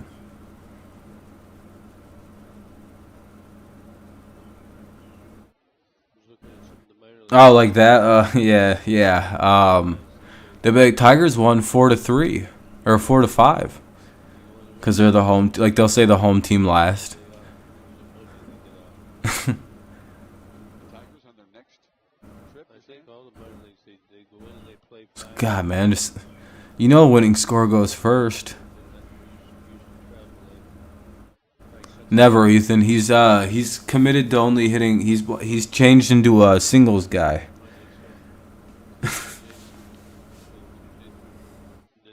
Said he wanted to show off his speed a little bit this season that he doesn't have because he's a power hitter. You saw Sebi Zavala on deck. That's where Jake Berger usually would be, but he's hitting the hand last time. Huh? Stuff by Barnhart didn't matter because it was a... And that'll be ball 4. Looks like this inning isn't ending. Vest is breaking down. Good time for Will Vest's worst bullpen appearance. Here's Berger with... Oh, this isn't Berger. Who the fuck is this? Zayala? There's a pinch hitter, though. Berger's left the game after his hand injury. There'll be 2 on, 2 out, 4-3 Tigers trail here. So White Sox lead 4-3 in the top of the 5th. 2 on, 2 out.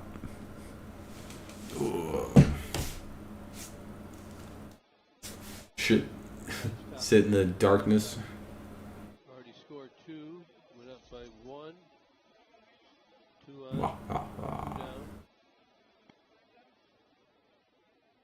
You saw the AAA numbers with Charlotte for Zavala. Again, hitting for Jake Berger, who All right, Kenny. Have a good night. Thanks for stopping in, man. tried not to swing, but was hit on the hand. But at the same time, did complete a swing. Finished Hey, thank you for stopping in. I appreciate it, Alan. Leave a like on the way out if you're only stopping in for a sec. Hey, because we're at 38 likes. I appreciate that, everybody. We're hit well over the like goal. Let's see how close we can get to 50. Appreciate you if you left one. If not, it's all right. Hopefully you're having a good day, though, Alan. And have a good stream, Kenny. 0-1 here to Zavala. Sebi Zavala. Looks like it could be a major league debut situation.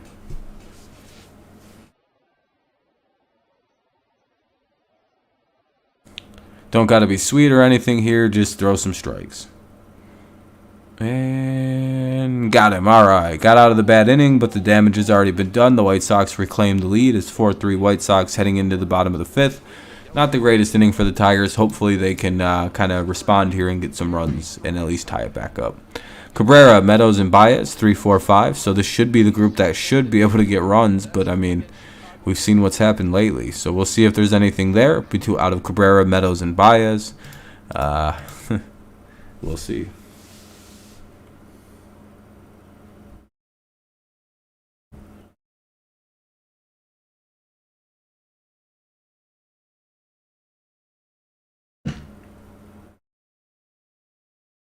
We shall see.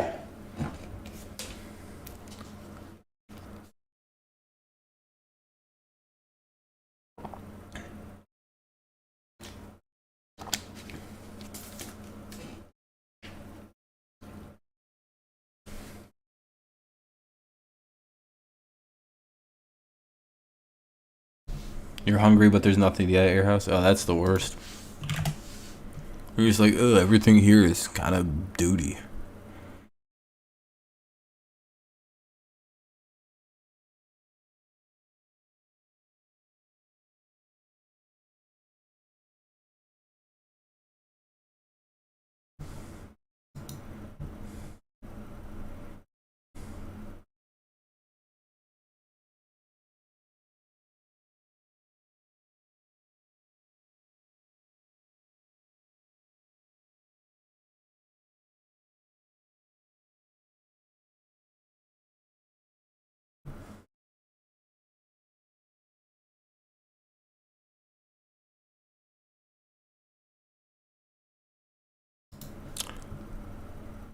All right.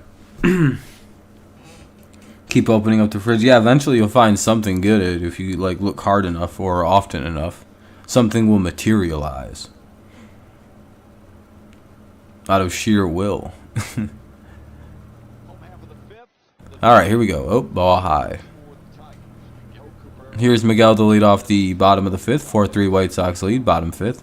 1-0 to Miguel Cabrera. It'll be Cabrera, Meadows, and Baez. Mom, can we have some offense? No, we have offense at home. Offense at home. Tigers 2020. Yeah, exactly. Exactly. so. Had some good plays there, keeping themselves in it. We on that great value offense. Get some hits here, get some runs.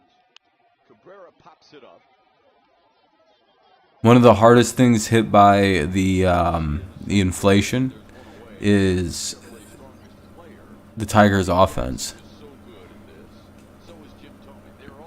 They can't afford to play it anymore. This shit's too expensive for them. You got to feel bad. They just can't afford to hit. They can't afford to score. It's expensive.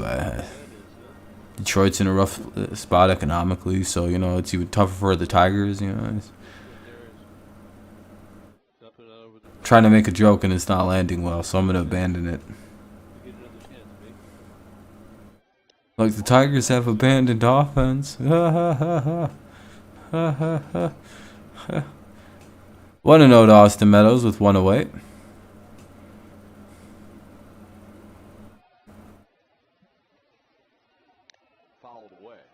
Fouls it off, 1-1. Yeah, not really, Phil. White Sox scored a couple, took the lead back. It's 4-3. It's not much. It's, I guess baseball. I guess we missed some pretty standard baseball. I guess it's bottom of the fifth, 1 away, 1-1 count. Here's the pitch, 2-1. Maybe that'd be nice, Ethan.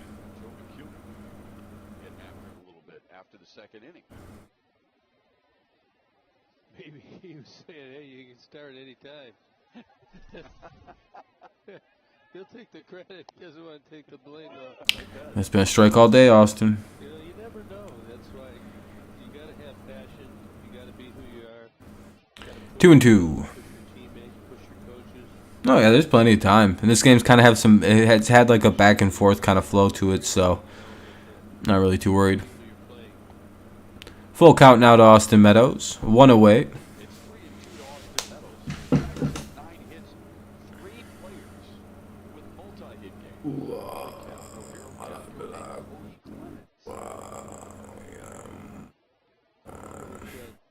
Couple hits and a run scored. Payoff to Meadows. Fouled away. It'll be fouled away. The count will remain 3-2.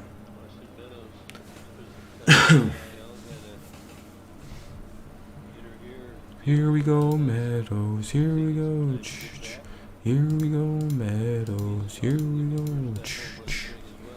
Diagnosed with vertigo. Since he's been back, last 5 games coming in, just 2 for 17. This one. Oh, Meadows gets a hold of one, pushes it into the right center gap, and that'll get down. That could be 2. And he's on his way to second base. Standing in there with a 1-out double is Austin Meadows. Let's see if they can get him in. Here comes Javier Baez.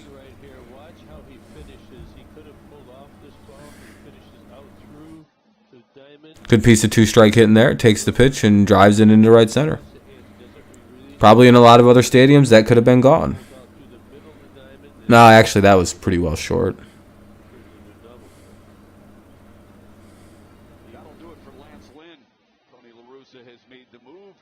And that'll be it for Lance Lynn this evening. I was going to say, he's at like 90 pitches, so that's a lot for a first start of the season.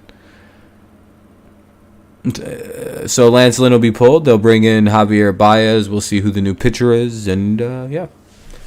Commercial break as they're doing a pitching change.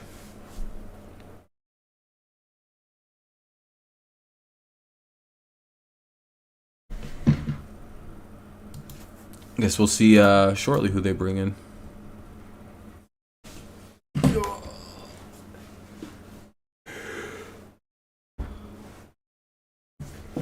Crick. Kyle Crick is coming into pitch. Kyle Crick is coming into pitch for the White Sox. Runner at second, bottom of the fifth.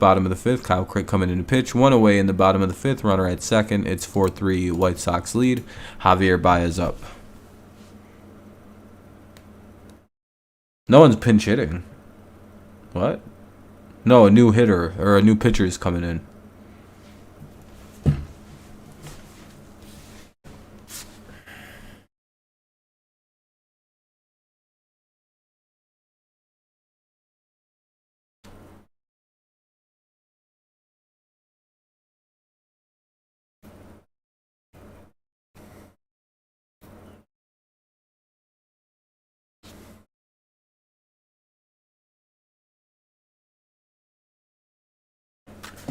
unpopular take, but I think Baez is very close to breaking out of whatever weird slump that he's in to start the season. I feel very confident about that statement.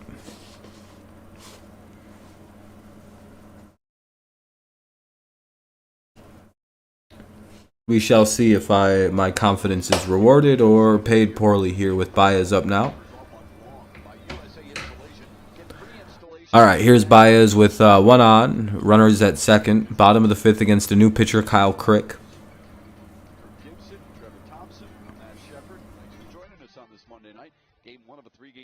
Baez just needs probably a single here to plate Meadows as long as he can hit it well enough. It'll be in there for strike one at the top of the zone.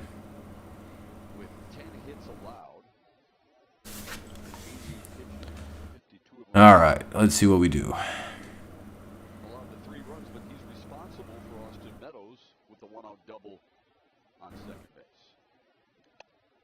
Outside, ball one. 1-1 count here now for Baez.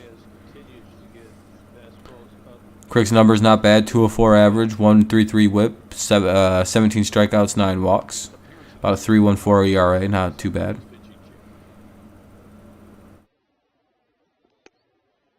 Gonna be strike two.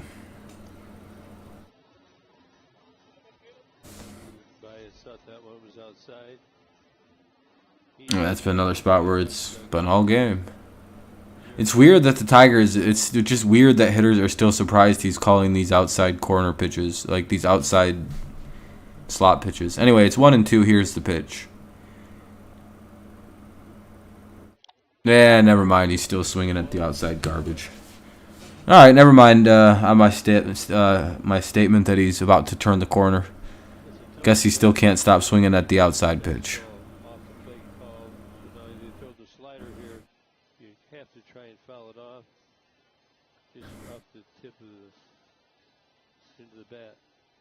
Dudes don't even try to throw it near the strike zone versus Baez. It's like, well, he's going to swing at it anyway. Why would I throw strikes? I'm going to just throw it 10 feet off the fucking plate. Anyway, here's Grossman with 2 outs and a runner at second. So maybe we're probably stranded this double here. Strike one to Grossman.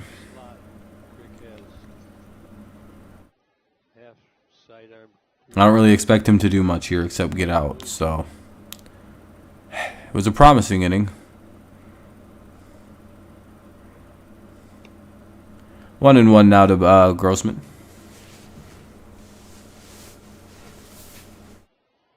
That ball was a bit high. See the spin on it and see the action. If he throws it inside, you got to stay in there with 2 strikes because it's going to come off your body. Yeah, we got a pretty good one, Neil. Pretty good game. That'll be strike 2. Looks like Grossman's going to go down looking today. Right on, almost inside, so you give up on it. You look at the sling action. You wonder why shoulders take a beating. Just watch that a couple times over. Yeah, that's a really good look, isn't it?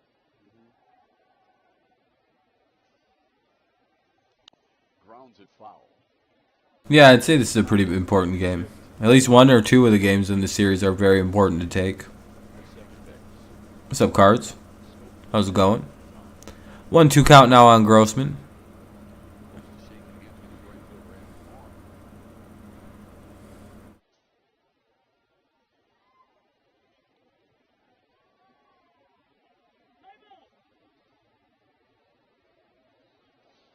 Well, they do play. Yeah, I think we need 1 or 2 wins this series as well. I don't know if this game is the must-win, but one of them are.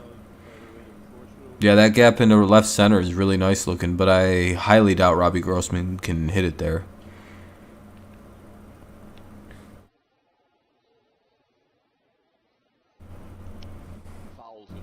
Fouls the next pitch away. It'll remain 1-2.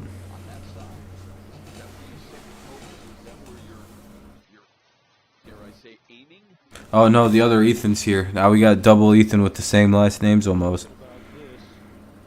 Pivotal game 5 in the finals. I got the Warriors. We've been here before. Yeah. It's kind of an advanced technique because if you pull the ball, they're set up to defend you unless you hit it out of the park. Ground ball into the shift. No, Grossman grounds into the shift. What a garbage player. God, the Tigers suck. Top of the 6th coming up. Tigers trail 4-3. White Sox lead 4-3. Top 6 coming up. Moncada, Garcia, and McGuire. You got Celtics. Yeah, I'm not a big fan of him either, Cards. I don't give a shit about him. I hope he gets let go soon. I got Warriors in 6, so it is what it is.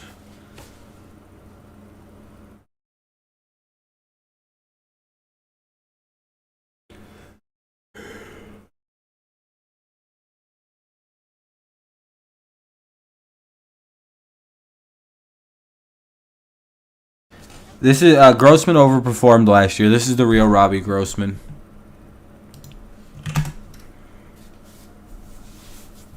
For whatever reason, he had like a career year in Detroit last year.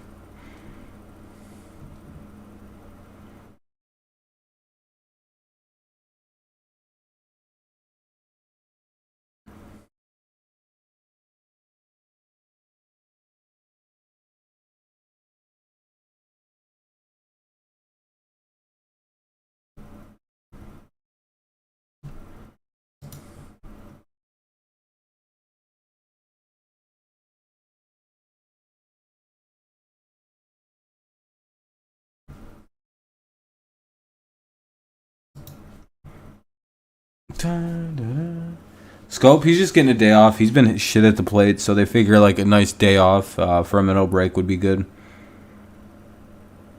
Grossman reminds me of Goodrum, decent backup player, but not enough OBA or average for a starter. Yeah, I mean, if he was walking like he was last year, it'd be another story for Grossman, but he's not even doing that this year. So, like, he's completely kind of useless. He doesn't really make errors, but he also can't really track down a lot of fly balls in the outfield. I don't know. There's a lot of things to not like Robbie Grossman.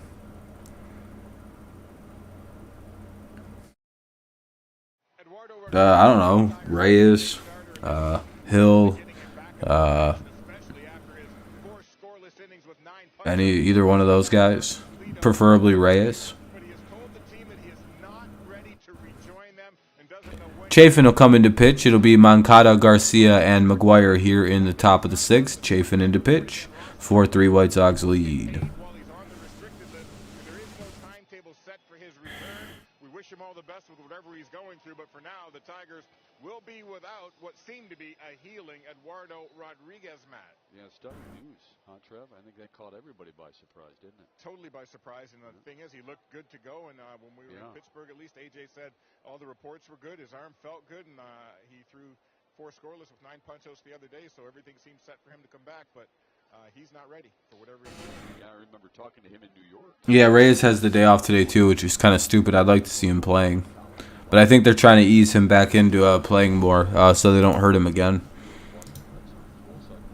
Which wouldn't be good, you know. It'd be nice to have him for an extended period of time. 1-0 from Chafin. 1-1 now to Moncada. Castro, Reyes, and Hill should be playing every day. Weak outfield, but better than Grossman. Yeah, I agree. They may not be able to hit the greatest, but they're a lot better fielders anyway. And probably hit better than Grossman anyway. Or provide more... Like, I'm tired of the old players, mainly. I'd rather see young guys struggle and get better than see some old guy fucking struggle and be slow and provide no excitement. It's just like, yeah, he's a great starter, I guess. He's kind of just holding up a roster spot for one of our many young outfielders that we need to be using rather than sitting on the bench. Well, we need someone who can hit. Yeah, Robbie isn't Robbie isn't that guy. 4 runs on 7 hits, no errors for Chicago. 3-10-0 for Detroit. We got a 2-2 count here from Chafin. Ball 3. All right, see you later, Ethan.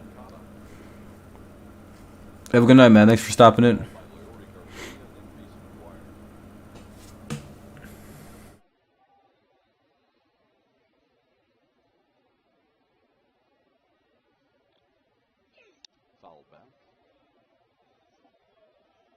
it'll be interesting with that decision on the 40-man. See you later, Ethan. Have a good night, man. It's a full count now. That was a foul ball, so we'll see another full count offering from Chafin to Moncada.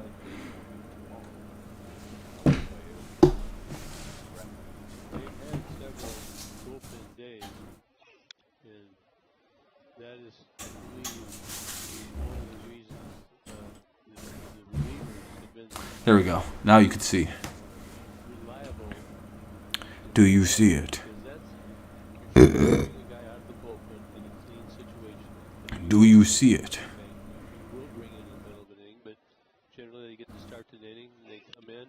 Ah, that's a base hit. Well, it looks like we're going to just keep giving up runs this game, and we're probably done scoring, so.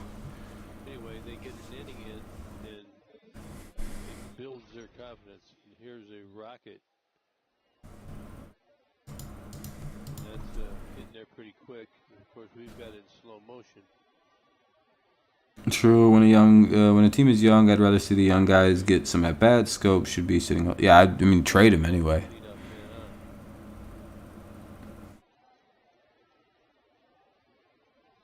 Scope could probably get some trade value back. You a fan of the Bolts, Mark? What Bolts? The Chargers?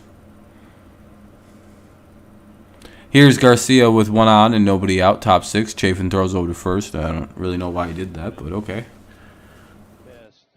Keeps him honest, I guess. NHL. Oh, I don't really know what hockey. I don't really watch hockey, so. Yeah, good luck to him.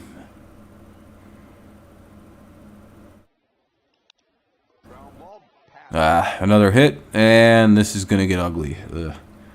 I'm guessing a 3-run homer's coming up. That's typically how these games go. This here is really quick, comes there really quick. And took a high bounce and got by him because he was playing in a bit.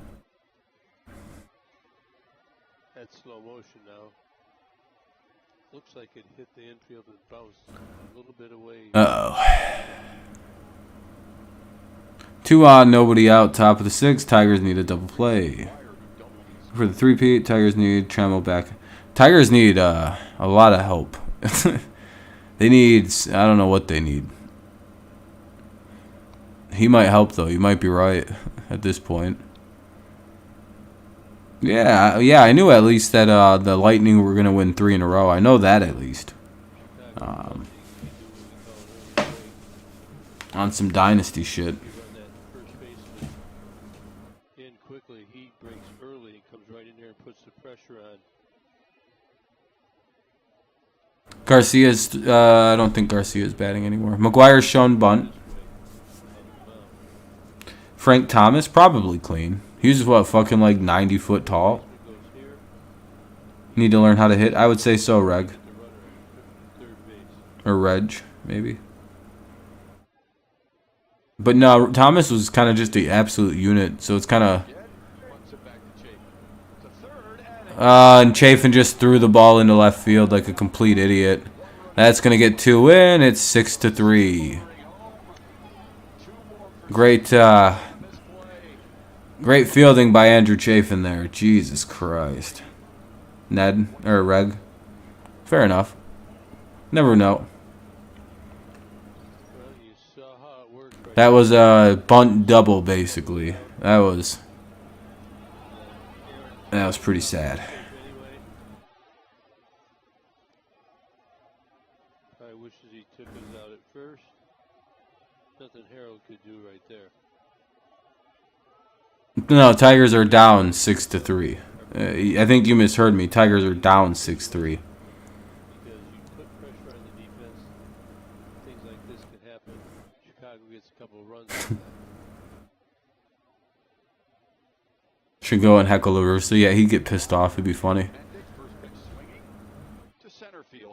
Runner will tag, but have to go back and hold. So they'll get 1 out here at 6-3 White Sox. Yeah, this is ugly. Top of the 6, White Sox lead 6-3. Runner at first, or runner at second, 1 away. Terrible fielding there by Andrew Chafin has led to this to be a kind of a blowout in the making.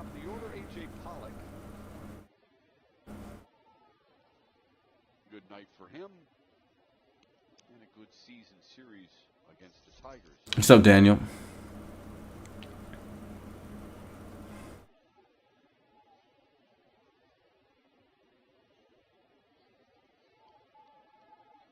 I don't think we can get that many runs. We probably lost tonight, guys. This is the unfortunate truth. 6 runs is way too many for the Tigers. It was in play when we could have maybe won 5-3 or 5-4 or some shit. But now it's like, you know, I don't know. Strike 1 at the bottom of the zone there. Hey-o. Keep an eye on the runner at second. 1 out. It's a good time to steal. If you don't check him, they get a walking. Can't wait for some good luck to hit the Tigers. Swung on it. It'll come soon, TM. We can't only get bad news, right? No, they haven't fired Avila. Hopefully they fire Hinch and the hitting coach. Guy's actually responsible for, like, the day-to-day. I mean, why would, I mean, how what would, okay, I have a serious question to the fire Avila crowd. What would firing Avila do right now? What does that fix? What does that fix the coaching? Does that make AJ Hinch as a good coach? Will he suddenly, like, fire Scott Coolball? Will they get a new hitting coach if they fire the GM? But that's on AJ Hinch to do that, not the GM. I mean,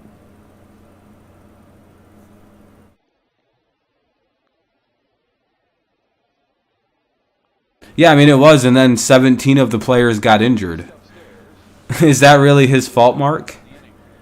When you lose your entire starting outfield for well over a month, and you lose 4 of your starting pitchers and 3 of the backup starting pitchers, 2 of your best bullpen arms, and then a third up bullpen arm, then your starting third baseman, your backup catcher's out. I mean, Jesus, dude. Is that Al's fault? Saw a good shot of the raindrops coming down a little bit harder here in the 6th. Andrew Vaughn's 1 for 2. Like, I get like people aren't happy with the product, but it's also like, I mean, Jesus, guys. At some point, when do you start blaming AJ Hinch? Or the coaching, or, you know, there's other factors than just Al Avila to blame. Like, right now, the injuries have fucked this season entirely. Yeah, no, it's bad, Mark. It's bad. The injuries are bad right now. And we just lost Eduardo probably for the season because he's got some fucking head trauma shit going on. Will Al probably be fired? Yeah, because it's, you know, this is getting to be, you know, someone's head's got to roll, and it's going to be Al's. I just hope they hire Theo Epstein if they replace him. And it's 7-3 now. Ugh.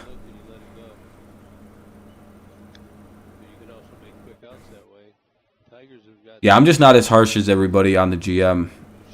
Oh, dude, it's terrible. Yeah, I mean, we're down like so many people, dude. What's up, Dragons? Our bullpen is shitty, so it's possible you guys may overturn the game, and the manager doesn't help either for the White Sox. Yeah, good luck to you guys, Dragons. You guys probably won this game. 7 runs is a lot. We're like literally not capable of doing that. Ryan Cashman has become a weird GM. How come people don't complain about him? Because the team wins games and they make the playoffs every so often. So, and I think a lot of Yankees fans do complain about him. I'll be honest with you. But GMs typically get a lot of blame when the team isn't doing well. So it's understandable. But I tend to look more other ways. Like why isn't Hinch doing more to fix this?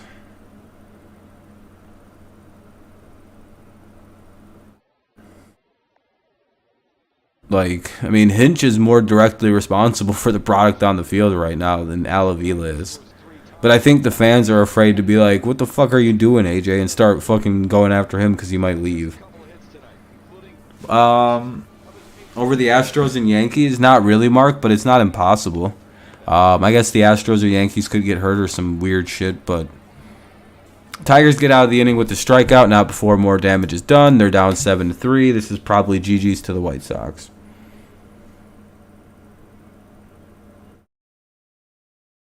Yeah, I don't mind Hinch, but I would really like him to start firing his staff like cool ball. Like, heads got to start rolling on this team. Torkelson, Clemens, and Barnhart. Like like every other team in baseball would have fired their hitting coach by now. Every other team. Literally not 29 of 30 teams would have fired their hitting coach with a start like this. The Royals literally already fired their hitting coach this year. You know how fast I would have rolled that dude's head after this? I'd have been like, dude, you know you're fired, right? You got shut out twice in one series. Like, get the fuck out of here, you bum. Are you telling them not to hit the ball? Like, what? Yeah, and most teams wouldn't have a 400-pound trainer either. That shit's retarded. Sorry, but I hate that fat bastard. He's obviously doing nothing to help this team stay healthy. But, like, whenever I see the trainer, I'm like, oh, yeah, that's why everybody's getting hurt. Look at this gigantic fucking whale. Yeah, just eat more. You'll feel better. Just eat more and just don't do anything. Don't stretch. That's for idiots. Don't work out. Just get really fat and shovel in the pounds. That'll make you a big, strong boy. Yeah, stretching's for F words and fucking pussies and...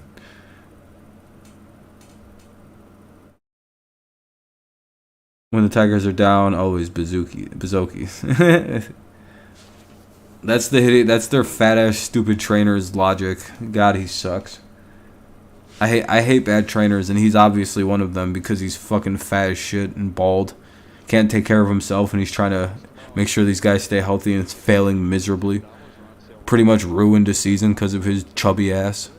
And if you don't believe me, you can look up the Tigers trainer. Here, I'll show you. This guy's a disgrace. Tigers athletic trainer. Where is this stupid big bitch? This guy. Look at this. That's our lead athletic guy. This guy. Why do you think we're hurt all the time?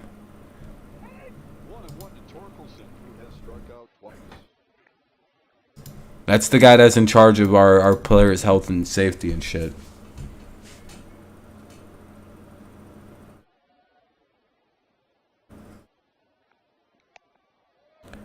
All right, that was kind of way outside, but it's like that policeman guy in Hot Fuzz. Anytime the players screw up, they get punished with ice cream. Exactly, Sonatos. Oh, he said if 8 was a pro in any sport, it would have had. If I was a. Wait, what? I'm sorry. I'm having trouble reading. Hard timeless. It's not Al's fault, but he's has not done enough for me to defend him. Yeah, I understand that, Jeff. I understand that part. Yeah, he probably wouldn't be hired by another team. Maybe in an assistant role, but that's about it. It's hard to defend him, but also I think a lot of the complaints against him are a little facetious and should be aimed elsewhere. Like, the underperforming of the offense isn't Al's fault. Like, it's like, well, let's look to what factors. You know, we have like a AAA offense. Yeah, I get that you might think it's Al's fault, but when you look at the reason this is who's playing, everybody's kind of hurt. Oh, you're good, Mark. Don't worry, bud. Boss.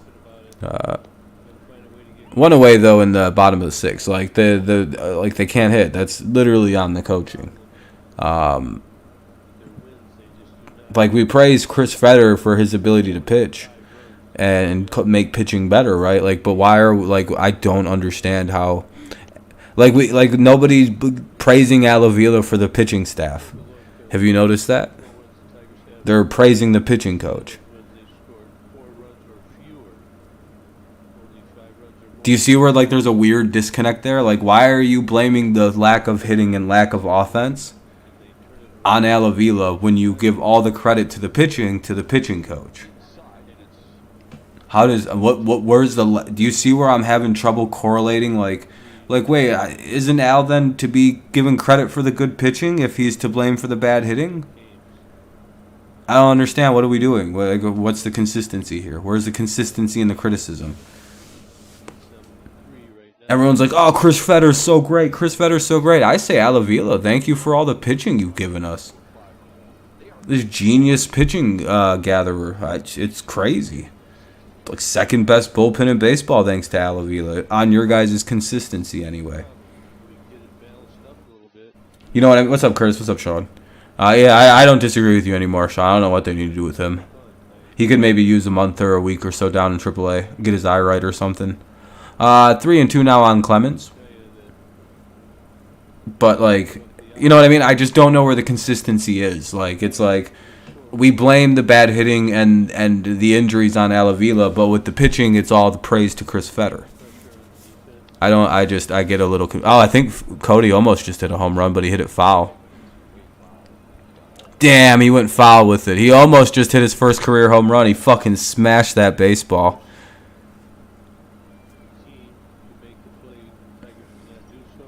Damn. So, I don't know. It just seems like he's just a really easy guy to criticize right now. A really dumb and weird complaint I have about baseball. Have you seen the team's Twitter accounts, the social media accounts? They try to appeal with the... Sonatos, they have probably like a teenage girl running those accounts.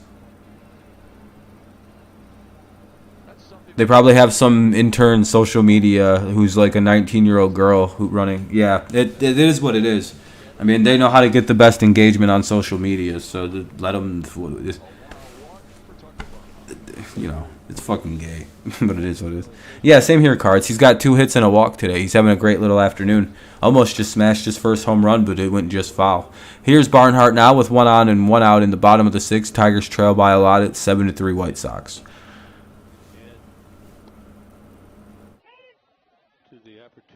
Yeah, Sonatos. I have a long-time theory that most sports marketing doesn't really appeal to men. Because they've already kind of got like the male audience locked in. So when they do like halftime shows or they're promoting the events or promoting like social media stuff, they're going to aim it toward the groups that they don't necessarily like have locked in. Like that's just the most logical way to do it. Like it's all marketing and fucking, And it's like it's a similar thing with the halftime show and why the halftime show is typically like music men don't really give a shit about, or guys who watch football. Because if it was guys, it would just be a rock show every time. They'd just fucking put like, I don't know, Green Day up there and everyone would be like, oh, it's pretty fucking good. like the halftime show for the Super Bowl it'd be literally like rock and roll. And occasionally like a rap show. They'd mix it up every so often. It'd be rock and rap at the half, not like fucking pop music and like pop rap and radio friendly music. That's for the people who aren't really watching that's for the people who are watching for the commercials. They gotta have something to show them, Don't get high on the Tigers' plan, like Jeff Weave. No, I'm a little disillusioned with some of the things. But again, the injuries have kind of fogged the way I view this team. I was dead on with the team last year, winning right around 80 games. Was my preseason prediction. I said anywhere from 5 to 10 over or under, and I was pretty dead on. 77 and what was it, 84? No, 77, 86, or something like that. 87. So I was pretty close. Despite everybody saying they were going to be much worse. But like I said prior to the season, if there isn't some devastating injury bug or like some crazy shit happens, we should finish with 85 wins. And of course that's not really going to be possible, right? I don't think anymore with everything that's happened. So yeah, they've underperformed, but like I really think the injuries have made quite the difference on this season. Maybe I'm maybe I'm giving them too wide of a pass because of the injuries. But again, I think when you lose your starting outfielder, your 3 starting outfielders for a month, you lose your backup starting outfielder, so you're down to your 2 AAA outfielders basically, and probably a third one. Yeah, we had 3 AAA outfielders. We got a AAA backup in Eric Haas and a AAA backup catcher. Barnhart can't hit for shit this season. It's like these weird compounding issues. Baez missed like 2 weeks at the beginning of the year, so that didn't help. Yeah, the pitchers we're down 4 of our 5 pitchers, and 3 of the starters we've called up. I think have gotten, or at least 2 of them have gotten hurt. It's bad, man. You gotta give in when you want the baseball. Sherwood, Van Halen. Yeah, I'm in. Well, I'm outside. I'm in Flint actually. AM 313. 2 on, 1 out, 0-1 count. Here's the pitch to Castro. Oh fuck. That'll be a double play unless Willie beats it out. And he might. And he did. Alright, so Willie beats it out. It'll only be 1 out. They'll get the runner at second. It'll be runners at the corners and 2 away. 2 on, 2 out. Runners at the corners. Tigers could get a run maybe. 103.9 the Fox. I've heard of it, but I don't really listen to music, like the radio or anything like that. Damn, I wish Mendick would have threw that. We could have took home on that play. But he didn't throw it because he was trying to bait the runner to go. Fuck. They'd have got Willie too. I don't know why he didn't throw it. Run wouldn't have counted on a double play. The morning guy is an old school guy, popular guy. Used to work with him. Hell yeah, Sonatos. The radio is something I was interested in a long time ago, but you know, I'm always watching the streams when I have to miss a game because I can't stream the games anywhere. Oh really? Does the pinned comment not work for you? If you need a way to watch, there's a pinned comment there that might be pretty good. Went on Friday, sat in the rain just for them to lose 10. Oh yeah, I'd have been bummed out. I'd have been real bummed out. They give away more Tigers tickets in Flint than they do up in our Central Michigan area. Yeah, they do. Yeah, I would say so, Sonatos. Well, because they think you're going to drive down and whatnot and blah, blah, blah. Harold Castro will be up with 2 away. They're going to bring in Bennett Sousa. I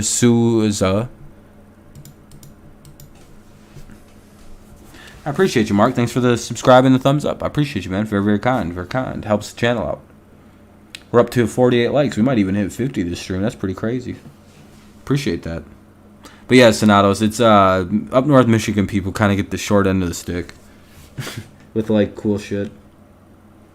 Because everything's so far south and just kind of like located in Detroit.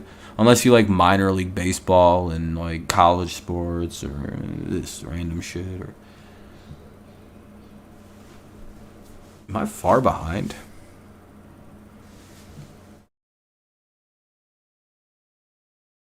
But yeah, it's a pitching change right now. The White Sox are bringing in Sousa.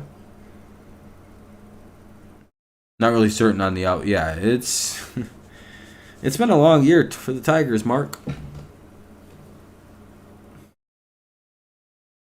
If you think I'm kidding, we're down Riley Green. We're down Robbie Grossman at one point. We were down Victor Reyes. We were down dipshit out in Austin Meadows.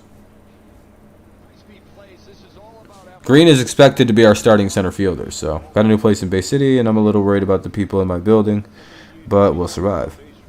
I wish you the best of luck, Sonatos. Bay City isn't too bad though. Have we hit a homer? Yeah, I don't think so. Just sucks that Harold Castro's up, Sean. I mean, he has some power, but I don't know if he's got enough. That was one of my abilities. You have to determine what's your ability. How can you go a little extra? Just have that little extra grit. Come on, Harold. Great job by Tucker Barnhart right there. Anytime you watch him, you'll see him peel off.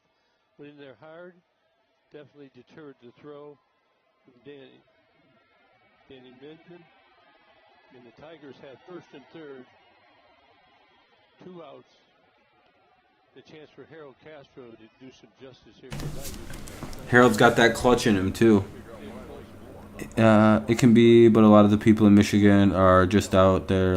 Yeah, that's true. Yeah, Michigan's kind of fucked sometimes. You should be all right though, man. But again, I tend to have a more optimistic outlook of situations. So.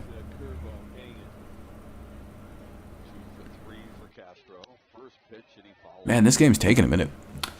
Bottom of the 6th, 2 on, 2 out. Runners at the corners.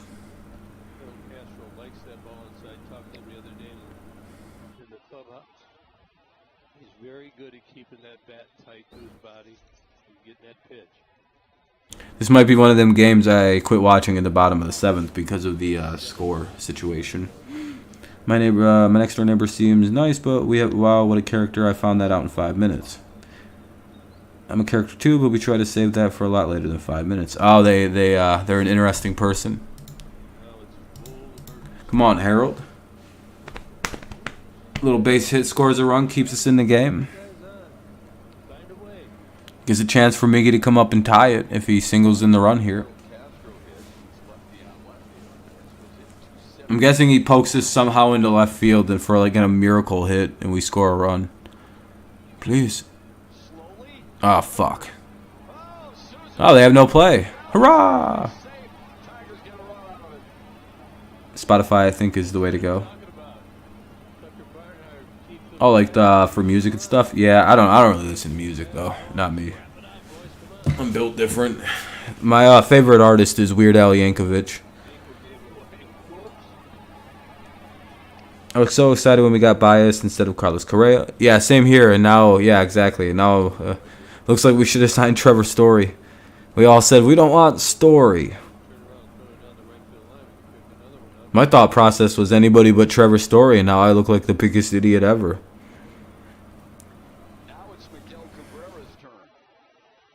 It's not as bad as a take as I had. I'd probably take Baez over Correa. At least he hits it. He'd be hitting doubles here anyway. 0-1 on Miggy. I'd be taking if Baez could hit doubles, we wouldn't even be having this conversation. So, you know what I mean?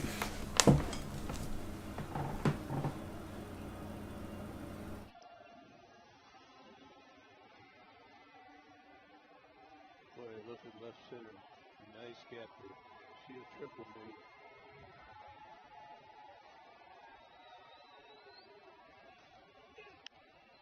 Fouls it away. It's 0-2. 0-2 though on Miggy.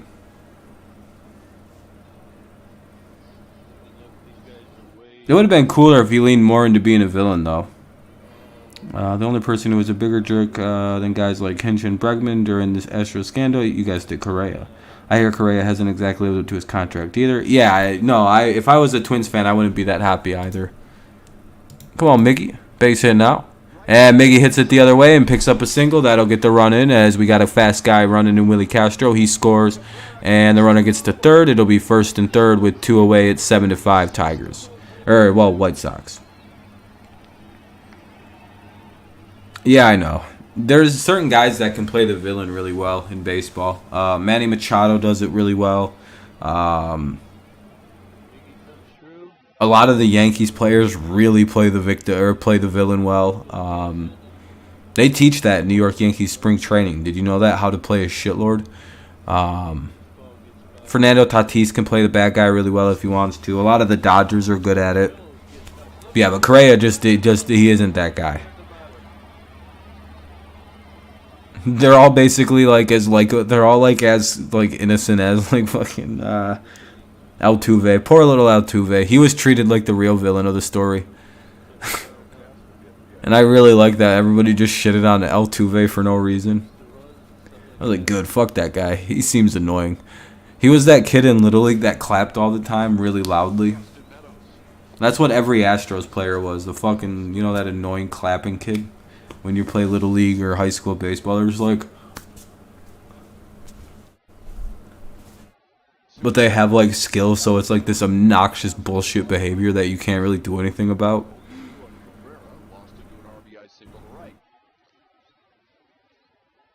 Trevor Plouffe said that Correa was not well liked in the Astros clubhouse, but what the hell does Trevor... Yeah, true. Christopher, just press live and refresh the stream.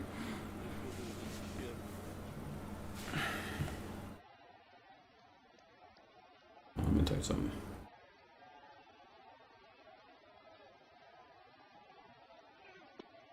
on and miss. Kind of a tight slider. 1-2 on Meadows. Runners at the corners with 2 away in the bottom of the 6th. Tigers having a little rally here. They've put themselves back up a couple runs, and 7-5 White Sox. Just a 2-run game. Damn, that little squad out there is hyped up right now. Maybe they can will the Tigers to some runs. That'll be ball 2. See what I mean? They could have took a 5-4 lead, but like I don't know about 7 runs. That's quite a bit. This would be a good time for a Meadows blast.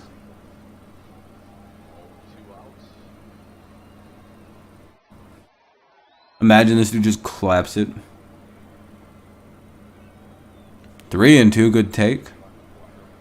Yeah, that ear infection didn't help him missing like a fucking month and a half with a fucking vertigo or an ear infection that turned into vertigo. That really didn't help his numbers at the plate. But more than likely, he's probably just gonna fucking flare out to like right center on a nothing fly ball. Nice 2-out rally by the Tigers so far. They put 2 runs across.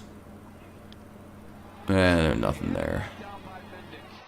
And Meadows grounds out to end the inning. Ugh.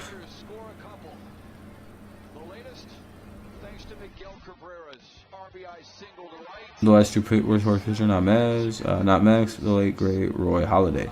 Yeah, that was he was a workhorse. I would say Justin Verlander also has the workhorse mentality to him. Abreu, Zavala, and Moncada. Abreu, Zavala, Moncada. I think he's even trying to go 7-8 innings, even at his advanced age after Tommy John and shit. He doesn't want to do quick games. You can kind of depend on Verlander to go like 100+ pitches every start. He's going to go 7-8 as long as he doesn't fuck up the first inning really bad. He's got to settle in. Yeah, it's a good game so far. 7-5. Pretty fun Tigers watch. A little unexpected, I would say, though.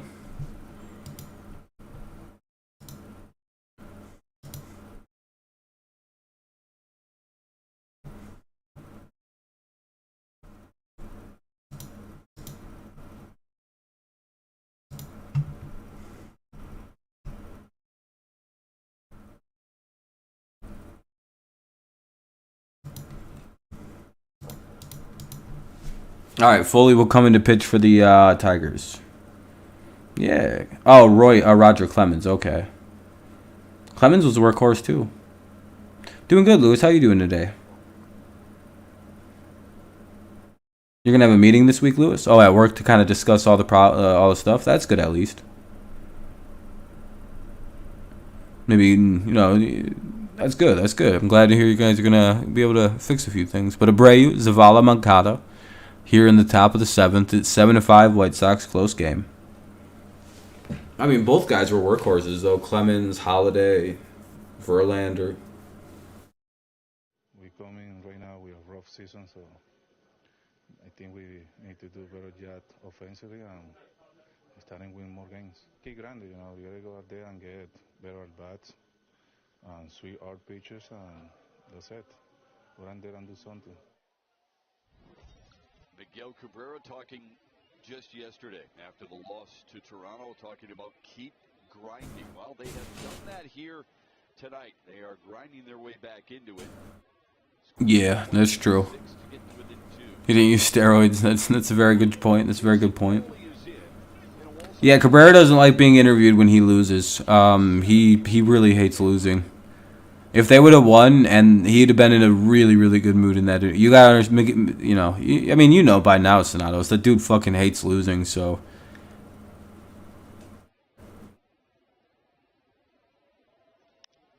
This one muscled to right and will drop.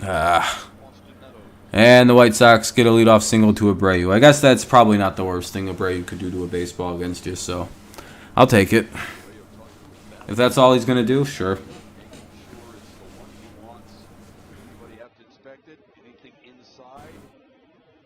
Yeah, I don't understand why they were doing that. I hated it.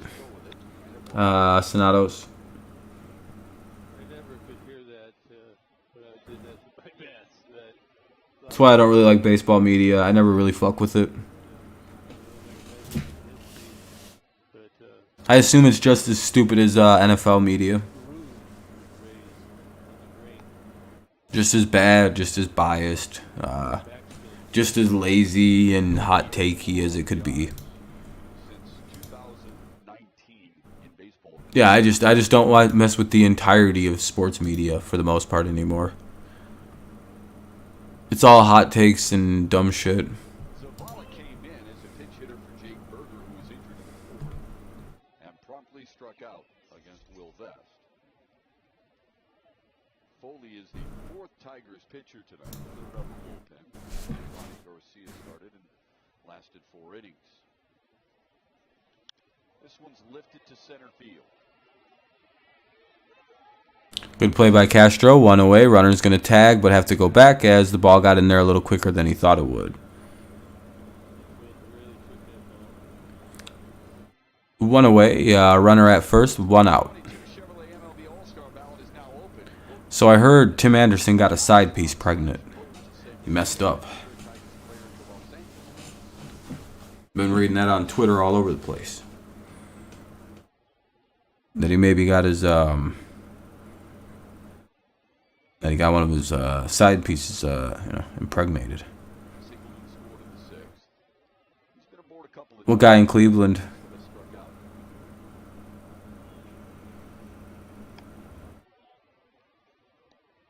Hey Tim, no, I didn't see that. That's hilarious. What? You got mad about that? Moncada's up with 1 away.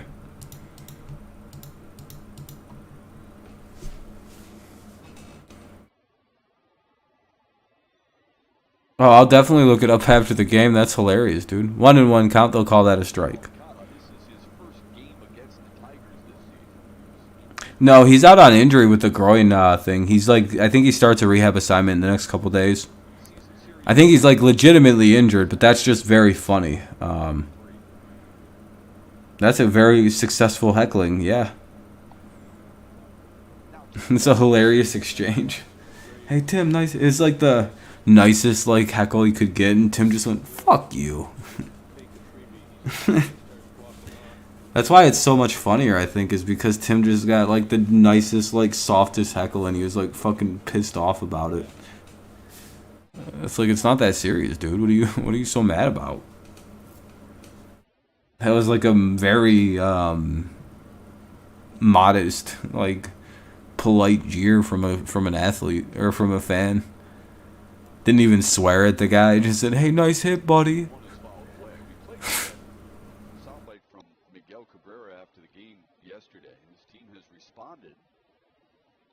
Oh, the albatross contract in a sport with no salary cap? Yeah, that's a stupid statement. You know what I mean, Christopher? Whenever someone brings up Miguel Cabrera's contract being an albatross, I just remind them that, what are you talking about? Baseball doesn't have a salary cap. There is no such thing as too big of a contract in baseball. Just to remind everybody, this game doesn't have a salary cap. Owners can spend whatever they feel like. There's no stopping nobody.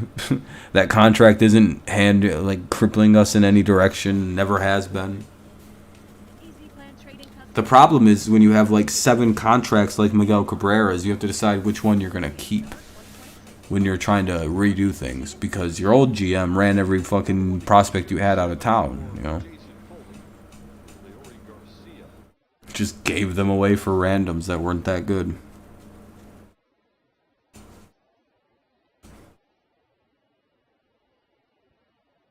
Yeah, we're well good in Detroit right now. That'll be a base hit the other way. Yeah, Detroit's is in good shape.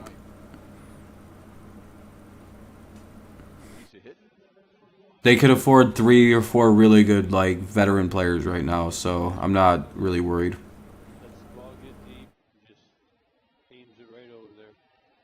Like they could afford 3 $30 million a year contracts right now. You know what I mean? Like.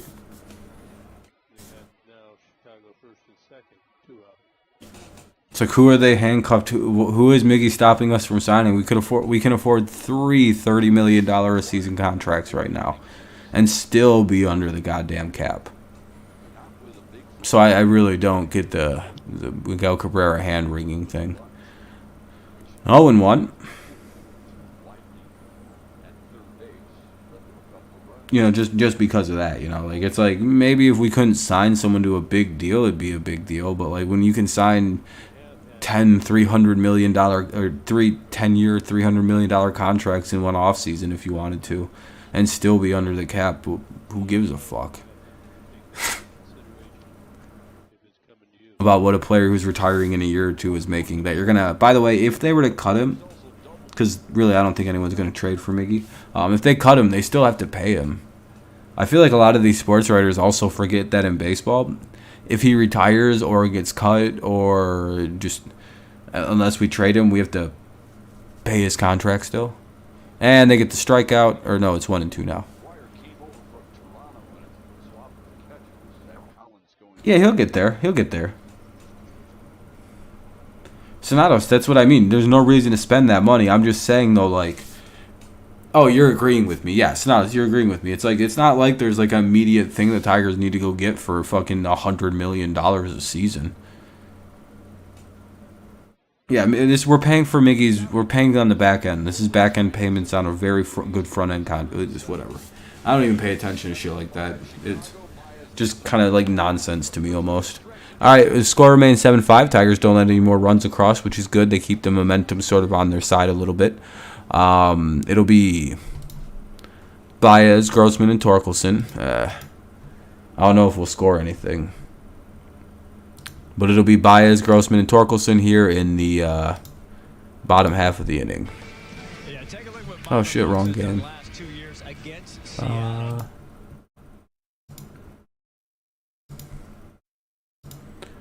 Don't know with Baez, Grossman, and Torkelson. I just don't know. I want to say they'll be able to do something. I think Judge will stay.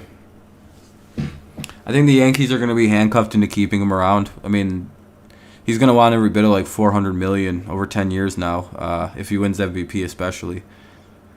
That's going to be a big old deal.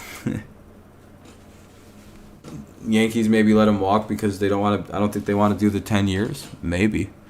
But he's definitely gambled on himself and seems to be winning at this point. But it'll be Baez, Grossman, and Torkelson against Sousa. Looks like he'll stay in the game. 5, 6, and 7 for the Tigers. Maybe some runs. I mean, they're still weirdly in the game, so only down 2.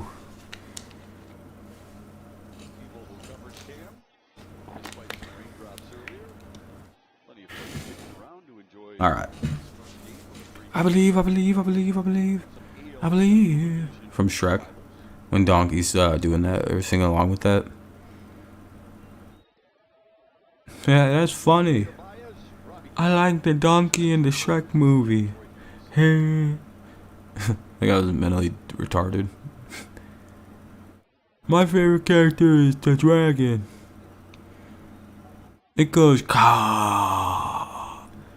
I'm a dragon. 1-0. That's what I remember from Shrek.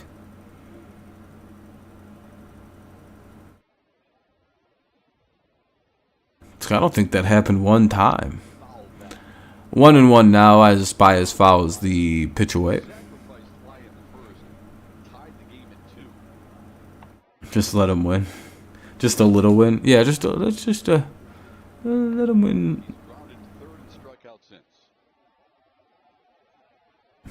Just a little win. Not a big win. Not a crazy win. Just a little win. Little 8-5, 8-7 comeback victory. Ball out inside. It'll be 2-1.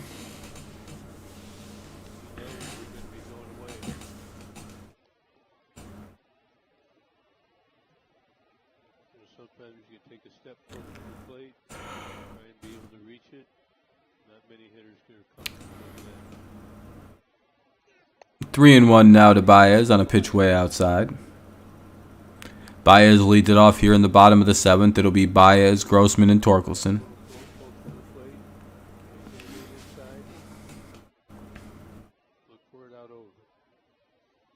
The Mets are still paying Bobby Bonilla after 20 years. No, that's a bad contract. I mean, it's only $1 million a season, though. And they got out of paying a guy like a whole bunch of money earlier, like during his career. I don't know. That was actually, it's not a bad deal for anyone involved. I guess if you think 1.19 million from the Mets every year is a bad thing for the Mets, I don't know. It's good advertising for the Mets. I don't know. Today was interesting, Matt, in AJ's pregame press conference. Is that a bad contract? Not really. Not now. Especially not in the last 15 years since the way money's gone in baseball. Baez flies out to kind of deep left center, one away. Looking like we'll go quickly and quietly here in the 7th with Grossman and Torkelson up next. Put aside all the injury news. He can put aside what he has to do in the next couple of days with his bullpen or with his rotation and just focus on the game at hand. And that's what he lives for, and that's what he looks forward to each and every day. Waking up in game time, 7:10 p.m. Looks like we may have brought up Mr. Torkelson a little premature. He might have needed a few more months in the minors, eh? Or at least a little while longer. That's how it feels anyway. 0-1 to Grossman. Grossman gets a hold of one and flies out to left field. Very inspiring there by Grossman. 2 away. Here comes Torkelson to probably strike out looking or some shit. Kind of getting tired of this guy just getting out all the time. Looking forward to it, or whether he's having a good day. He's always said that. These guys, when you're a manager, you wear it more than anybody. You wear it with everybody. So All right, well, top of the 8th will be due up soon here based on, you know, this guy. Here's Torkelson.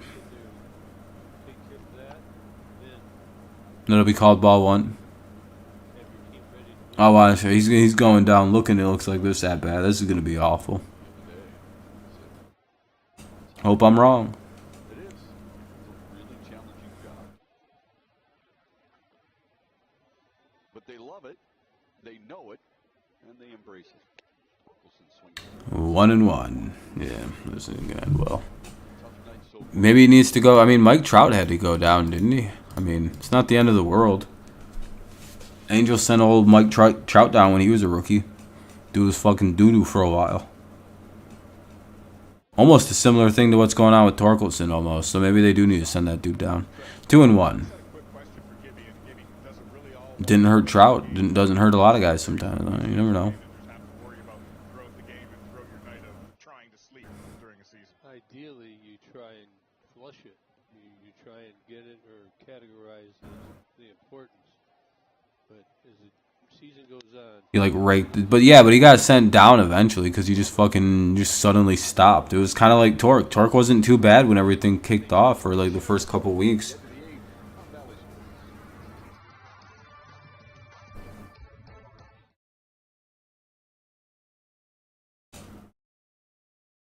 Yeah, it's been a while though since he was a rookie. Last thing, read the David Goggins book. Oh, what's that about? Top of the 8th coming up. It'll be Mendick, Pollock, and Vaughn. Mendick, Pollock, Vaughn. Top of the 8th. 7-5. White Sox lead.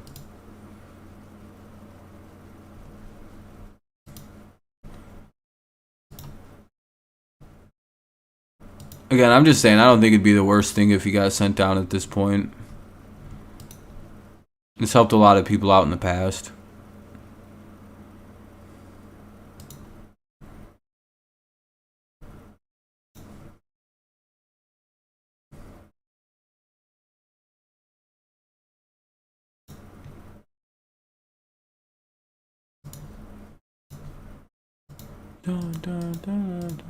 Michael Fulmer's in the game in the top of the 8th. Mendick, yeah, he's got a funny name. Do you have any theories for why baseball loves Mike Trout so much and calls him the best ever? He's a New Jersey kid who shows little personality. He's really good at hitting when he's healthy. I would say he's no longer... I never agreed with the greatest ever. But like when he is healthy, he's really, really, really, really good, dude. His numbers are always great. His advanced analytic numbers are great. But I would say the biggest problem with him is he literally can't stay healthy. Like, he gets hurt all the time. And to me, that kind of disqualifies you as, like, the greatest ever. It's like, well, I mean, Has he? What's he? I mean, Miguel Cabrera won a triple crown in the 2010s. Trout's been hurt just as often as Cabrera. I feel like they played the same amount of baseball, even Trout and Cabrera this last decade. Neither the Tigers or the Tigers had more results. I mean, arguably Cabrera's been better than him in the 2010s. Most combined hits so far this season for Detroit. Only 8. Yeah, no, if I'd like do something. Mike's great seasons have resulted in nothing for the Angels. At least with Cabrera's great seasons, we were going to ALCSs and World Series and shit. I don't even think the Angels go that far. Like, at least Cabrera got us to these games. Like, we were getting to these games. We were just choking, you know. No runs for an inning. That's where they design it to work out. Yeah, so I would actually argue that Miguel's a way better hitter than Trout. And it's really not. Miguel's probably the best hitter of a generation, up there with Pujols. Keep in mind a bullpen situation for the Tigers. Yeah, they got beat by the Roydales. But I think the Roydales went on to win the World Series that year, in all fairness. I don't even think Mike Trout was... I think he was hurt, even. Like, that's the funniest thing. Their playoff year, I think Trout missed the season with an injury. Some goat, I guess, when he's healthy. He's, like, again, he's a great player. Literally, probably, like he said, one of the best of the 2010s. Sure, when he's healthy. 2-2, which isn't very often.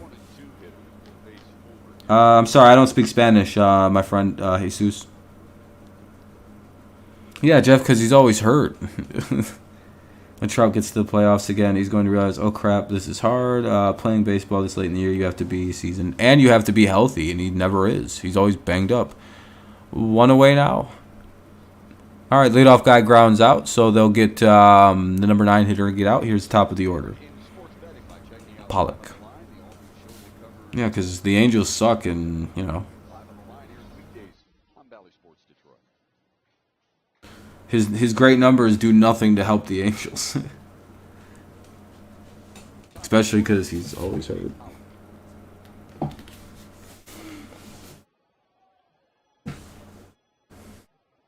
What's up, eat, game, sleep, repeat? Ball 1 from Fulmer.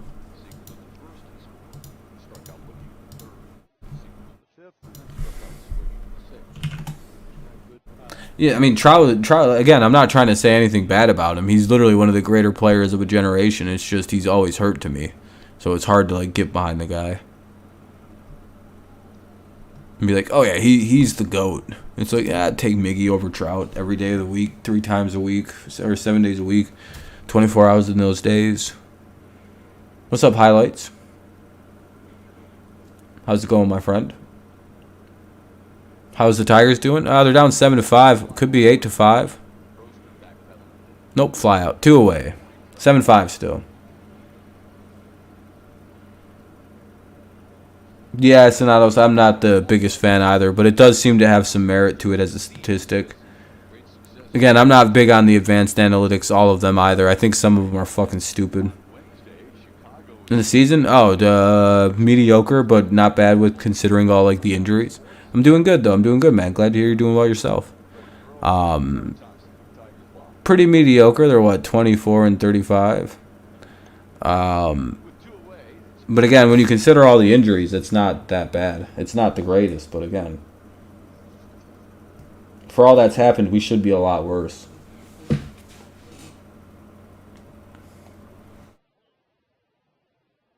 I feel like with all the injuries and all the BS with our offense, the fact that we're sitting 11 games under 500 is a really good sign of things to come if we can get healthy and find some kind of offense at the plate. Yeah, an 11-game win streak would be awesome, like the Braves. 2-1 now. That'll be called strike on the outside corner to Pollock. No, wait, that's Vaughn now. Hold on, what the fuck? And let's see, ball 3. Normally you get 2-0. Here comes Fulmer messing up again. No, just kidding. He had a great week last week, Fulmer did. I don't think he gave up any hits or anything. 3-2, good pitch. He had a couple bad outings, and he got his shit together. Last several appearances he's been out. Good to see him make some changes, because I hope we trade his dumb ass.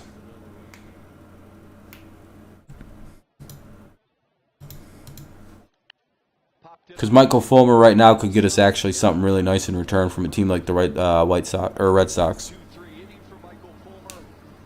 Like if we're not contending at the All-Star break or at the trade deadline at the end of July or whatever, then I think Fulmer should be auctioned off to the highest bidder type deal, because there's going to be reliever needy teams, and Fulmer's having a good year, so I could see a team like the Red Sox come a calling. I mean, we have chips. I mean, they have really nice young players we could get our hands on too.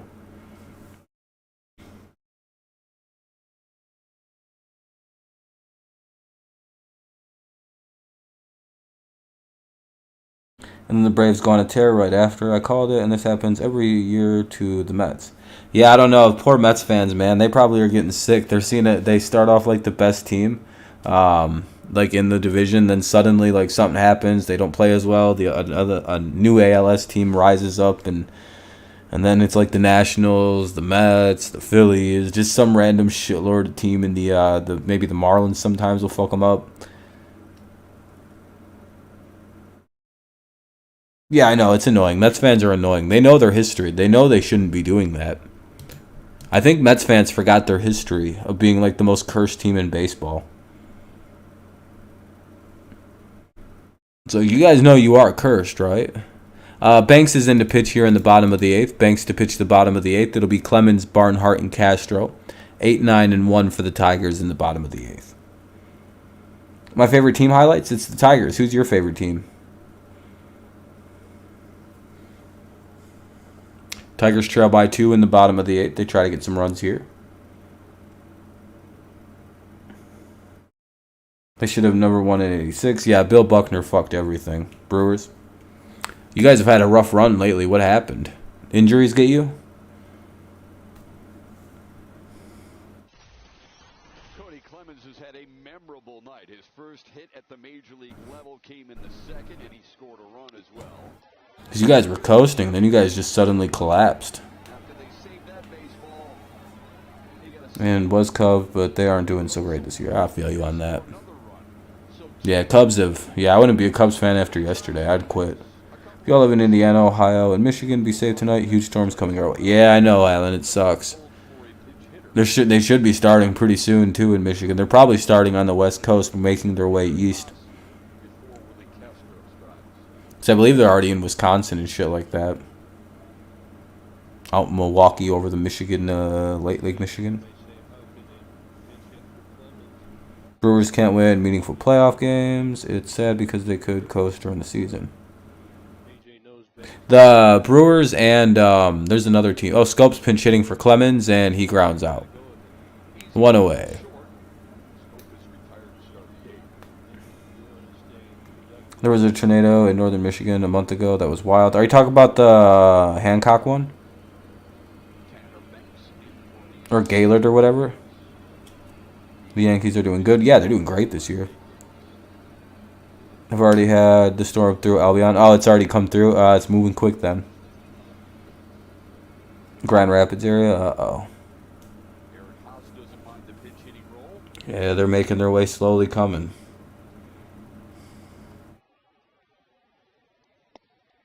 That'll be strike 1 to Eric Haas.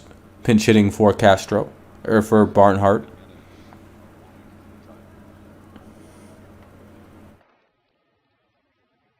Yeah, I don't live southwest. I live up in Flint. It could hit the bottom of Flint. I'm in kind of a weird spot where it could hit, it could not. It's kind of in the flux. Parts of it might get hit. It's in a weird... We're in like the moderate storm zone.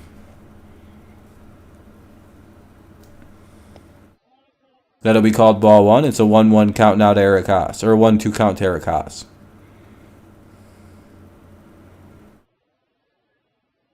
Celebratory 5 guys, burgers and fries, stream in Flint at the end of the season. That'd be cool. Haas fouls the pitch away. For folks who live in Flint. Over by Kettering somewhere.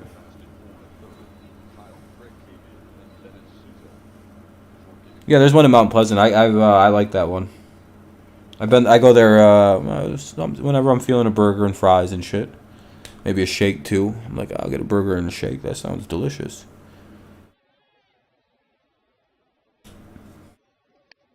And Haas strikes out, 2 away. Here comes Willie Castro, who's had himself a nice day, 2 for 4. Yeah, 4 or 5 years ago, maybe 6.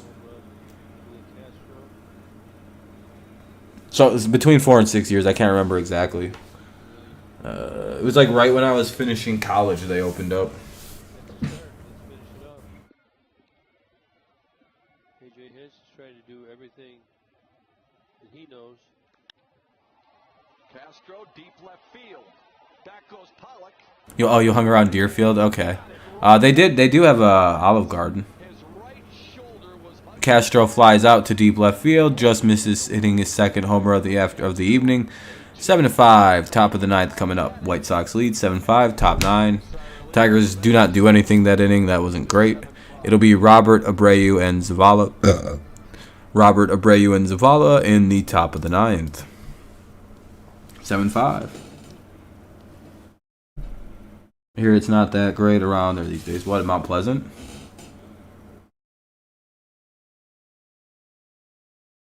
Deerfield, like the apartments?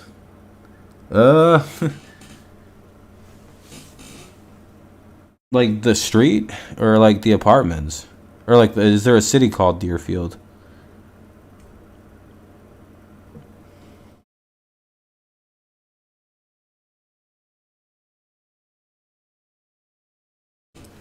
Yeah, I mean, you put a bunch of young college kids together, bad shit happens. It's perfectly fine, though.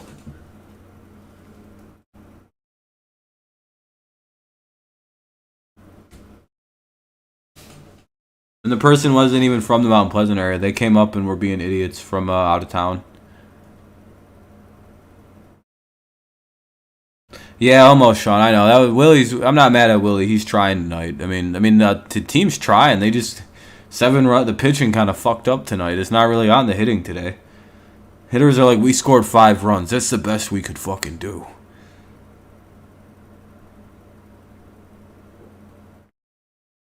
Yeah, more than likely, it's nothing. It's not actually Mount Pleasant that's a problem.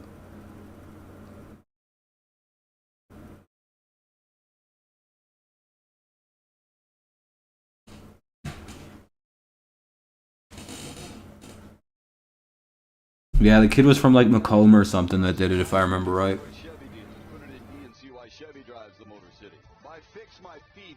Pretty much, Sean. Yep. Yeah, oh yeah, 100%. They should have more runs today. Javier today? Not really. He has a sack fly, so I'm not really gonna, And he's not swinging at as many bad pitches, so that's, I guess, something too. You know what I mean? Like, there's a few. It's better. He's playing better, I guess. To say good is a wild stretch. Joe Jimenez is in to pitch the top of the ninth. Everyone complains about the Detroit transplants up here, especially in the smaller towns. Yeah, I don't know why they'd complain. Everybody just, what is it? Is it only for you people? Is it only for up north people to only ever live there? Yeah, Javi's making better progress. I think I think soon he's going to break out of the slump. I don't know when, but it feels like he's due to break out. It's been an entertaining baseball game. You want offense, you've got more offense here tonight. I guess I'd be a transplant from the cities.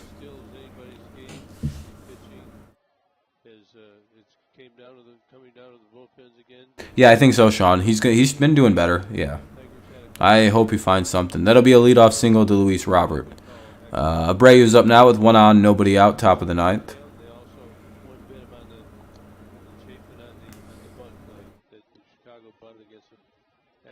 Tigers trying to get through this inning to maybe have a chance to steal the game in the 9th inning from the White Sox.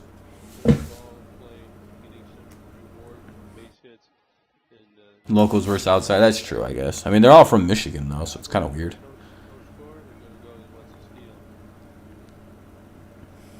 Abreu sends Oh, no. Looking up, and it's in the It's a dead center. Jesus Christ. Well, this game's over. run of the night for Jose Abreu. Second two-run shot, and it's now 9. People come to the thumb from Detroit, and I know all those locals don't care for all of them. Yeah. Jesus Christ. Dude absolutely just Billy jacked that baseball. 444 feet. Whew. Nothing cheap about that one. That's his that's his second homer of the day.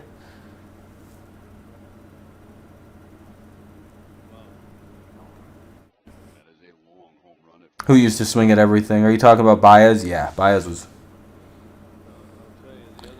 Nah, yeah, the Pen just lost this one tonight.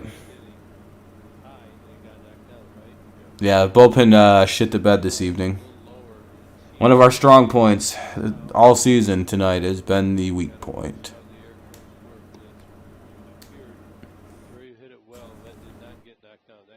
Well, just as we kind of predicted, as soon as the offense starts to show some life, the defense the bullpen will shit the bed. Everyone knew. Remember when we used to hit home runs as a team? Only way this team used to be able to score runs was the long ball. That was awesome. I miss those days.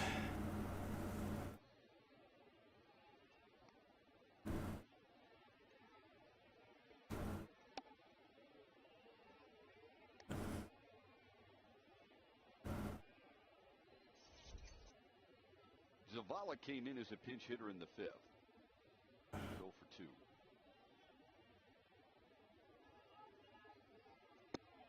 He went 2 and 2 to him. 2 and 2. Sean is hijacking your thoughts. That's rude. If we don't get a couple outs here pretty quickly, I don't want to finish this. We've lost. I've already accepted the loss. And that'll be the first out.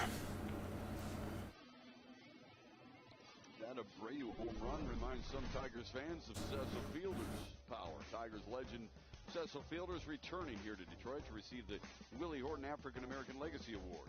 Arrived at the ballpark early on Sunday, June. Our second baseman even hit 27 bombs, I think, in 2016. Yeah, I know. It was crazy, man. We used to actually be an offense. A proper offense. White Sox. You know we used to be a country? A proper country meme? We used to be a team. A proper team. Well, we got the old version, Ian Kinsler, so, I mean. He started off pretty good, then his age caught up with him, so. Pretty talented young man, I hear. He might be in the area. This game's getting boring. Here's Moncada with a 1-1 count, I guess, or a 1-2 count now. 1 and 2 to Yohan Moncada. Has struck out twice. Talking about Cecil Fielder there. He's his son. Another one who 2-2. Fielder. Oh, I know it was Sonatos. I'm pretty sure Baker is that guy. That's why they hold on. Yeah, I don't think Baker's gonna start for them. With his dad. Yeah, Sean, his age really caught up to him. 2-2 now.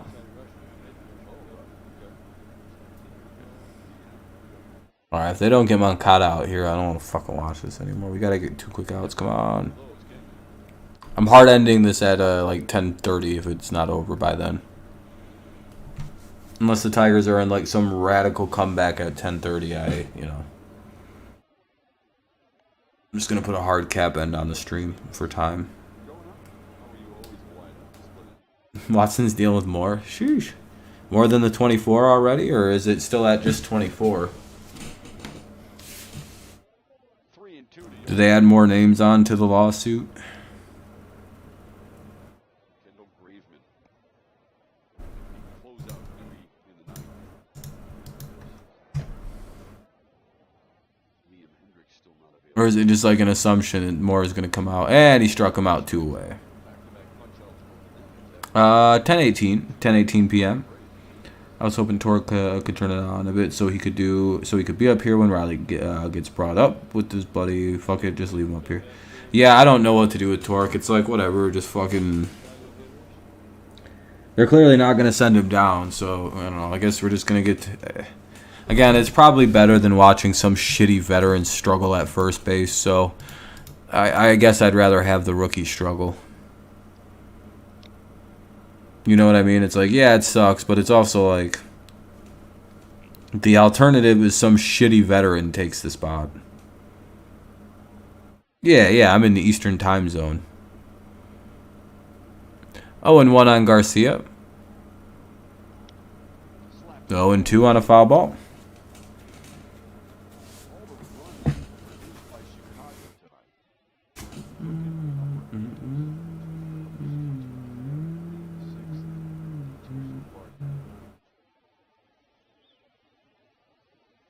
Those crooked numbers. You want to give up solos if you can hold them to that. It'll be ball 1. Oh, hurry up. Garcia 2 for 4, a couple of singles and a run score. Took place in the 6th. Foul back. Falling asleep. So boring. For the Tigers in the 9th, it'll be the 2, 3, 4 hitters.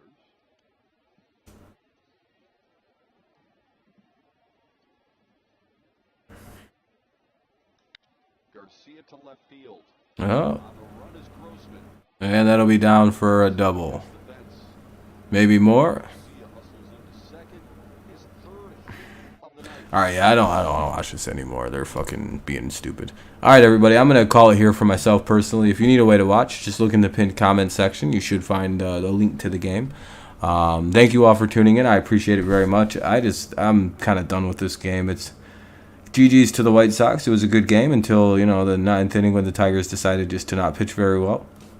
Hopefully tomorrow the pitching is a little better and the offense doesn't have to do as much heavy lifting as they did today, but I guess that's kind of the offense's payback. It's like, well, the day you guys hit, we're going to not pitch so well. So let's hope this isn't a trend or a sign of like a bad thing to start happening with the pitching. Maybe just a bad night. They could shake it off and yada, yada, yada.